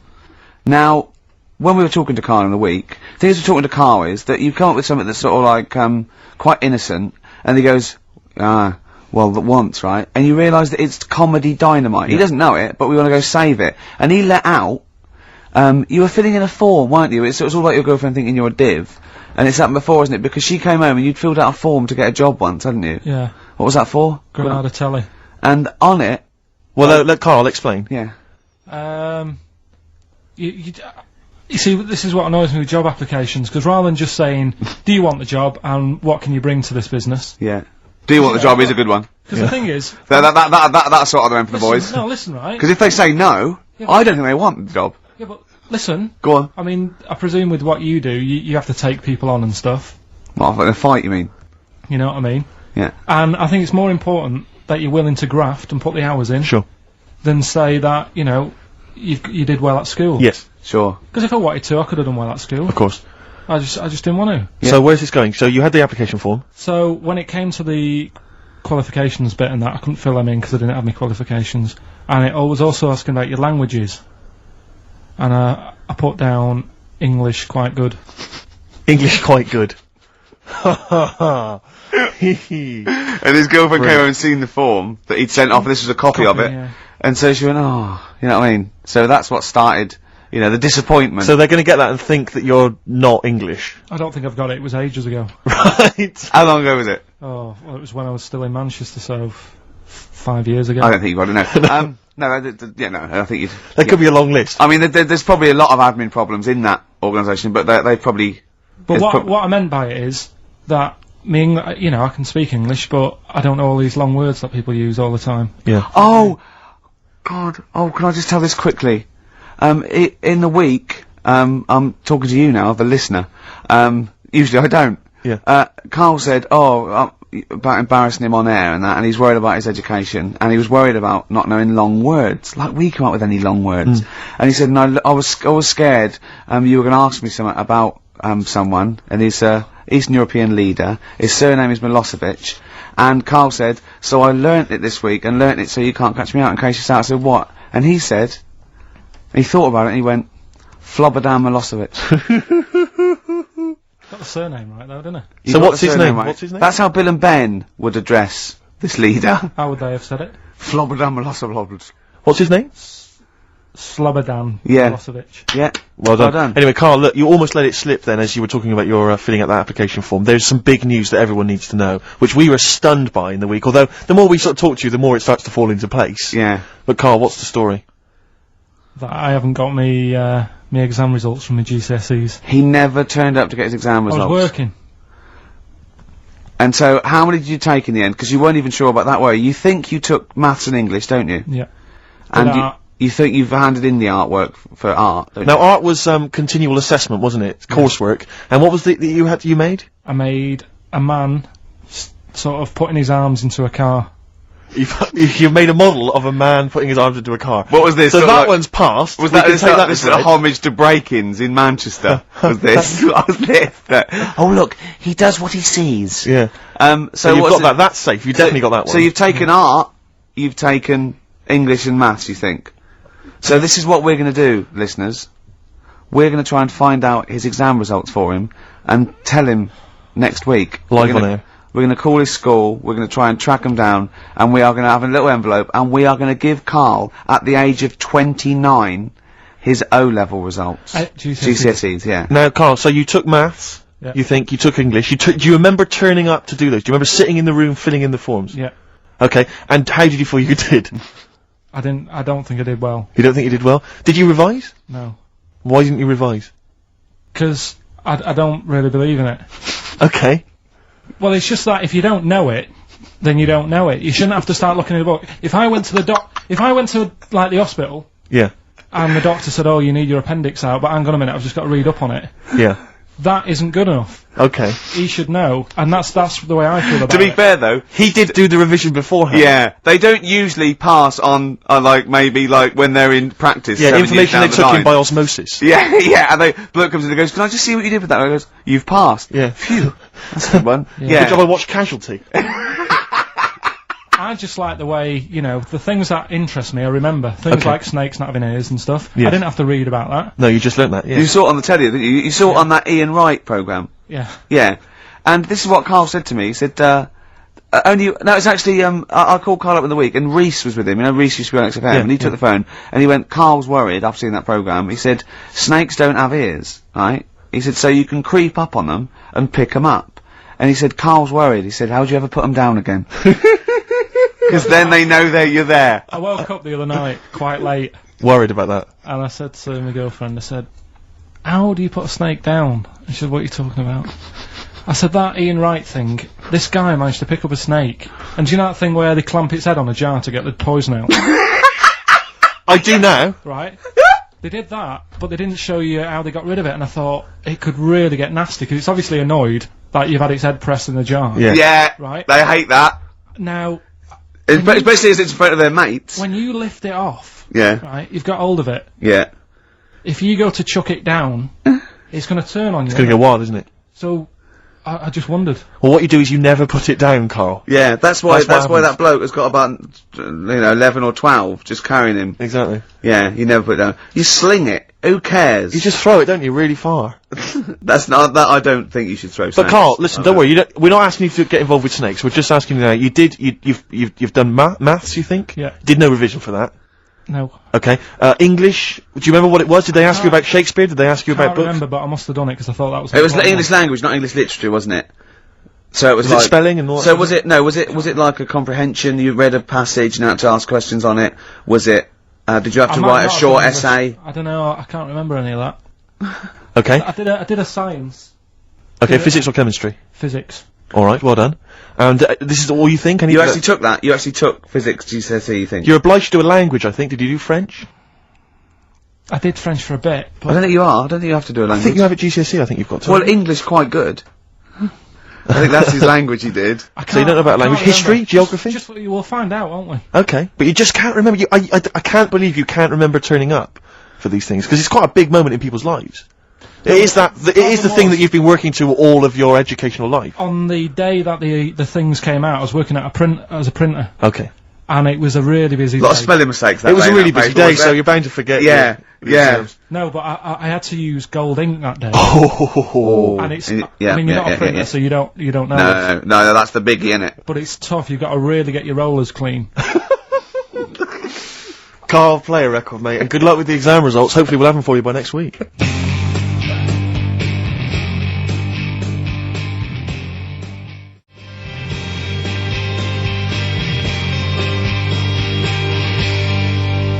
PJ Harvey on XFM 104.9, the home of the classics. Absolutely. Classics.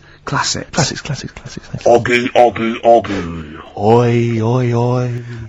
Well, we were talking earlier about this, as this book, They Died Young, right, and there's all these theories about these people, like famous people that, aren't really dead. And I remember speaking to someone about this, okay, and they said to me, Bruce Lee is not dead, right? They said he's not dead, right? And I said, well, how do you know? He's going, no, it was a whole big thing by the Hong Kong government, and he's actually working as an undercover cop in Hong Kong, using his kung fu powers. Now, no, apparently he faked his own death, Carl, yeah, so that he could work undercover for the Hong Kong police, infiltrating gangs, the triads, that sort of thing. Now, my point is this: if you're going to use someone undercover in Hong Kong, right? You know, an undercover cop. I suggest using the most famous Chinaman of all time. That would be a guarantee. Yeah. So, you know, when he's taking away a gang, they're going, you look a bit like Bruce Lee. He's going, no, I don't know. See this moustache? It's a bit wonky. Well, it's, just take my word for it. I'm not Bruce Lee, alright? Well, all that stuff you did when you punching us and kicking us and yes. But, I'm not. It does look a bit like the stuff in my film, in his films. In his films, yeah. But it's not. It's just coincidence. No, yeah. The thing is, though, I'm not sounding bad here, not trying to offend anyone, but they do all look the same. They do all look No. No, you know, we're having a serious chat. I'm not here to upset anyone. Right. And what I'm saying is, over here... I'm so sorry. No, I'm not... Yeah, but you know me, I'm not out to upset anyone. Right. You're not a racialist? No. What do you mean? Are you saying Orient people all look alike? Well, look at the people over here, right? Yeah. With like you've got ginger people. You've got people with black hair. You've got people who are fat, people who are thin, but they're all so sort of fit, which isn't a bad thing. They all do that sort of thing in the park. They're all fit. It's a place where black hair. I mean, when they come here, they take pictures of people with ginger hair, don't they? Because they don't get them over there. That's what I'm saying. So calm down. Jeez. So you're saying that Bruce Lee, the most famous Chinese movie star of all time... They can't tell him apart. Other triad members would... How are they going about the business at all? I mean, what I'm saying is, how would they even realise that was the guy? What do they have to do? Wear numbers in, you know, because there's a billion of them. When you know them, then you know... So what? Oh, I see. They can tell each other apart, can they? Well, they got signals. This is amazing, isn't it? That's how you got away with it. Simon, which one are you? Just raise your hand, Simon. Yep. Chang, which one's Chang? Chang, good. Yeah. Oh, it must be murder, mustn't it? Just that can be the only people going into the wrong houses, all the time, getting off with their mates' wives. Exactly. Yeah. It must be a nightmare. It must be a nightmare. Carl, please don't complain. He doesn't know what he's doing. So I'm really sorry to anyone that's he honestly does not know what he's saying. XFM 104.9. Yeah, but what I'm saying is... Go on. I don't think I am offending anyone. Okay. Fine, that's alright then. And you know that I wouldn't want to do that. No, I know you don't. Oh, no. I know. Radio, I said, right, if you got kids in the car, turn your radio down. So before you make any potentially racist remarks, just point out if you are listening and you might be Oriental. Yeah. Please don't take offence. Or go, You know what I mean. So yeah. Go on then, so what was this other dead person? Who's not? Carl, play a record. Ricky's having a heart attack. We'll come back.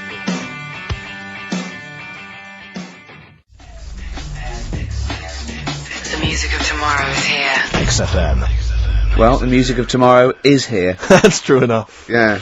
Must have been some sort of muck-up with the post. Rick, a lot of the times when I've played Hip Hop Hooray, my Hip Hop track of the week, you've sort of scoffed, you've thought that maybe I don't have credibility amongst the hip hop fraternity. No, it's just the way you dance. Well, it's merely the way you dance that worries me. Because people can't see it, really. And it's sort of like... Imagine if Mr. Bean thought he was in D12. You know what I mean? It's that sort of... And I don't diss you. I mean, I know you're a hip-hop appreciator. You know, I wouldn't expect you to diss me. I'm a black queen. But the point is that there's a little something that Carl's got on tape for you that I think might change your opinion of my whole hip-hop credibility. Oh, no. Now, I've told you in the past. Not videotape, is it? Not at all. Actually, Carl, just play it. Yo, 1 2 1 2. We are the Dilated Peoples, chilling on Hip Hop Parade. That's right. With Steve Merchant, y'all. XFM 104.9. LA to London, Dilated People expanding them all day. Now, who got that? How about that, Carl? No, it was just when I was hanging out with my homies. No, did they come in the week? They were in the week, I think, and somebody got them to do it for him. Yeah, no, that was when I was just hanging in the crib with them. Yeah, no. That's very nice. And the guys just laid down some beats for me. Yeah. You know, just laid down some vocals, and I gave them max respect for it. You know, and the place was mad deep with girls at the time. I assume you're going to play Dilated Peoples this week, then? Well, maybe. Yeah. Let's play it, Carl. That's very good.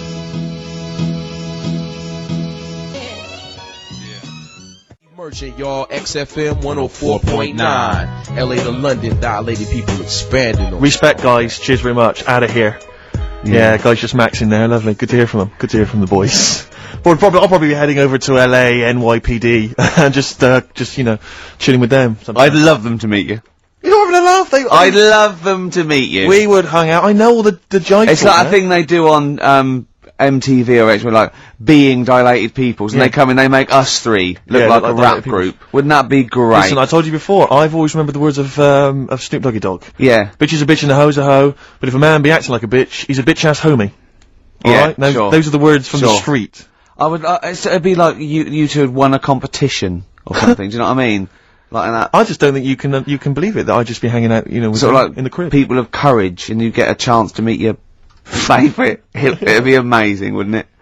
Listen, we were talking earlier about the fact that Bruce Lee, and it's a well-known fact, he faked his own death so he could continue his undercover police work, as opposed to being because no one would, he doesn't look different to anyone else. But I was talking to someone as well recently who utterly convinced, and you get this quite a lot, don't you, especially Americans, that Elvis Presley's still alive. Yeah. And I think, wasn't there some statistic, like more people believed Elvis was alive than believed evolution? Was that right? Yes. Something like that? No. No, it's something worse than that. It could be something. It was something like that. It's something like, I don't know, it's something like 42% of Americans believe that Elvis Presley has faked his own death and is still alive, right? Yeah. And there's this whole book that's been written about it, because, Carl, you might be interested in this. I know you're always fascinated by things that have been written down and therefore a gospel. Yeah. And that you don't have to revise yourself. You just learn off Ian Wright. Yeah. But apparently, the reason that Elvis is still alive, is that there's a number of sort of pieces of evidence. One is that none of his family could agree which colour pyjamas he was wearing when he died. That's evidence, apparently. Apparently, you know, he was an honorary member of the FBI. Well, apparently his signature appears on FBI documents well into the 80s, long after he should have died. Apparently no one can agree. There was sums of money a lot of fat people in dungarees have seen him. Yeah. there's sums of money which apparently only he could have given authority to have transferred to other bank accounts. They've moved. Yeah. So this is all evidence that Elvis is still alive. And a lot of people, and I was talking to this guy, and he was saying, yeah, well, of course, the thing is, the pressures of fame were too much for him, that he faked his own death so that he no longer had to be this huge icon, he could live an ordinary life. And my query has always been this: if Elvis faked his own death, do you think the method he'd have chosen is to have shat himself to death whilst on the toilet? Yeah. Yeah, but because he picked that, nobody will doubt it. Right. So Elvis went to the FBI. Yeah. What do you make of it? Well, exactly. So, what we're saying, Carl, is that there was lots of methods open to him, you know what I mean? It's all he didn't go to his secret reason and go, oh, I'm fed up, I want to fake my own death. You know what I mean? And they go, yeah, that. Yeah, what methods have you got? I like to be found, shit myself down the toilet. You like to do what? I want to be a big, fat on the toilet, just shitting myself to death. Right, on my ankles. Elvis is a good idea. I'm just wondering if there's maybe something a little bit more glamorous for your favourite death. I mean, you could take a bullet for the president. What, and shit all over him? Just shit No, we know crap at all. That'd be what you No, you just take a bullet for him, or you could... There has to be shit involved. Why has there got to be... There has to be shit involved. Why has there got to be crap I want this way. Make it happen. Yeah, it's probably Carl, head in hand, look. Yeah. He's worried about the things we say. Yeah. Jeez. We haven't offended 1.2 billion people. Yeah. A fifth of the planet. So, Carl, what do you make of it then? Are you convinced Elvis is still alive? Am I getting him mixed up with someone else? Because all Elvis, all Elvises look alike. Because... Now that is true. A lot of Elvises do look alike. That's safe. On his gravestone, didn't they get his name wrong? Or is that his brother? Who's his brother? Aaron. That's his middle name. Yeah. You're not an Elvis, kind of expert, are you? Hold on, wasn't Elvis one of a twin that died? That died, and I'm sure they got his name wrong on a grave or something. Oh, I don't know. But that's consequently that's proof he's still alive. No, the thing with the still alive thing, like I say, he picked that awkward death because nobody would be saying, hang on a minute, going round upsetting the family, wanting to talk about it because they'd be embarrassed to be saying, he was found sort of in a pile of mess. Weighing 25 stone. Yeah. So... Because you notice he also expanded to a huge size as well, so he was just a huge fat blob of a man. He also did that to add, extra... To the glamour. I don't quite understand all this... Mowgli. You know, talking about Mowgli and you said, oh, what are the gremlins called? Yeah. Were you thinking of, Mogwai. Yeah, but they were still... Fair, they were called gremlins, yeah. He was, I know what you're thinking. I know, to be fair. But my girlfriend won't be listening now, so she'll still think I'm a bit daft. Why would she ever think that? How long have you been going out with her? About 8 years. Well then, why would she ever think you're daft? That's the only stupid thing you've ever said, the Mogwai thing. Why would she ever think she's going out with a, to be honest, a retard? I think it's a very beautiful relationship you must have, Because it's odd, I mean, she's a professional journalist or whatever. Yeah. And she works for, is it, Radio 5 or something? BBC Sport. BBC Sport. TV. And you're a man who never even got her your exams English off. quite good. Is English quite good? Her? Really good. Yeah? So... And did she do her exams? Yeah, she's quite bright. Sure. So what do you bring to the relationship? I think take the pressure off her. Take the pressure off her to do what? Like when she's had a stressful day and she comes home and talks to me, I think... Yeah. You would relax me, and that's the truth. I honestly, but Carl, he can just go, wow, it's alright. Do you know what I mean? He don't get stressed. He sits in his little booth now, he doesn't talk to anyone, his little sound booth all the week. And you're in your own little world, aren't you? Well, it's interesting because I wonder sometimes what your aspirations are. I was thinking this, I was watching a repeat of Family Fortunes on Challenge TV last night. And it was sort of mid-80s one, and I don't know if it's still the case, but it was the aspirations of the contestants. It was so kind of, it was like, and what's your hobby?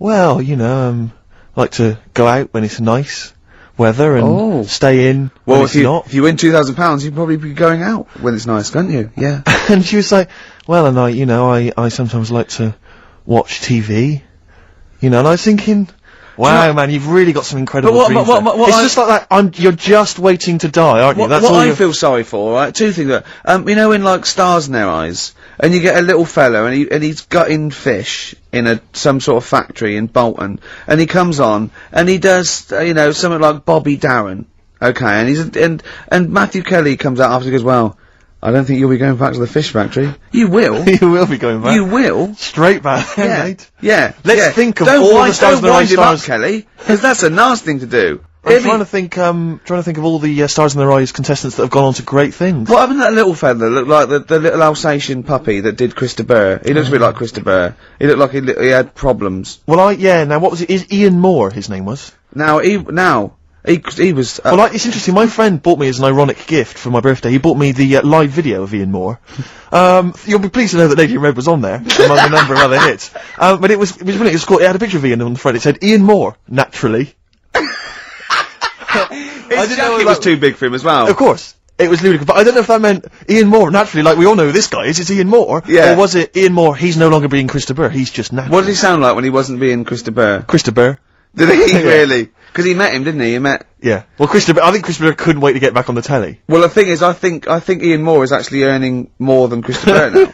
I think they could have got Chris de Burgh on there. Yeah, you can get Chris de Burgh for £1,000, but Ian Moore's going up for 1,200 now, just to PA to adapt. But he does Lady Made, he does all the hits.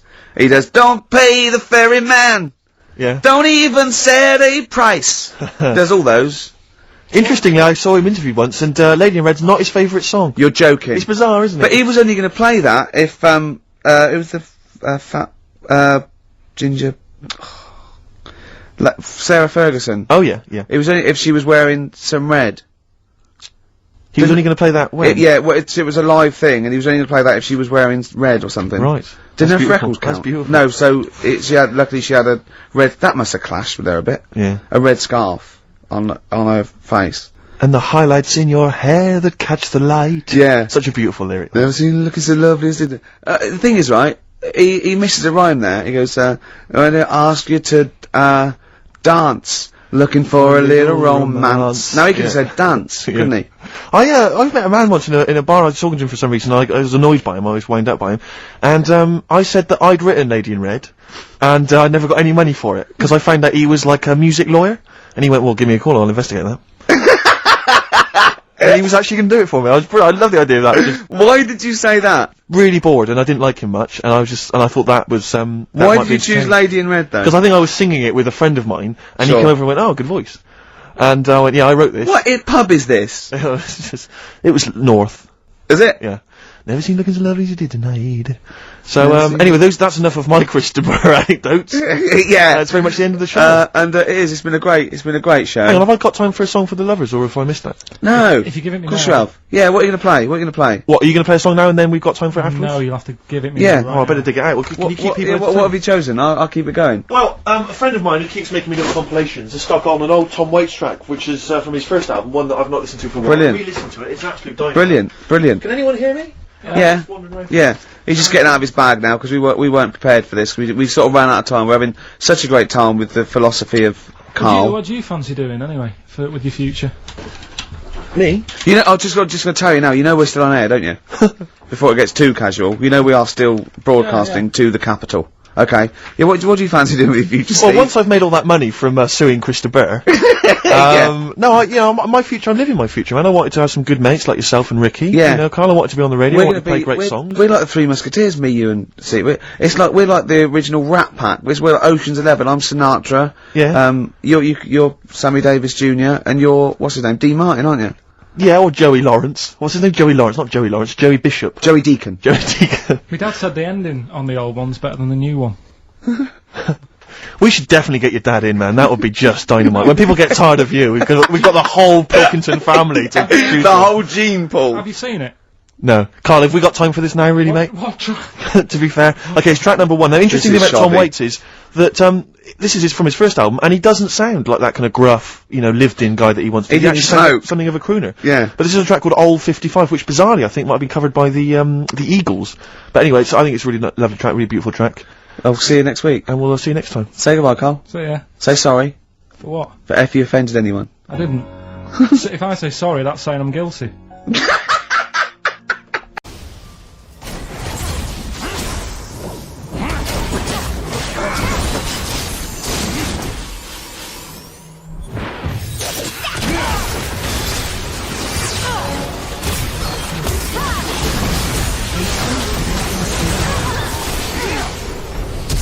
Shut down.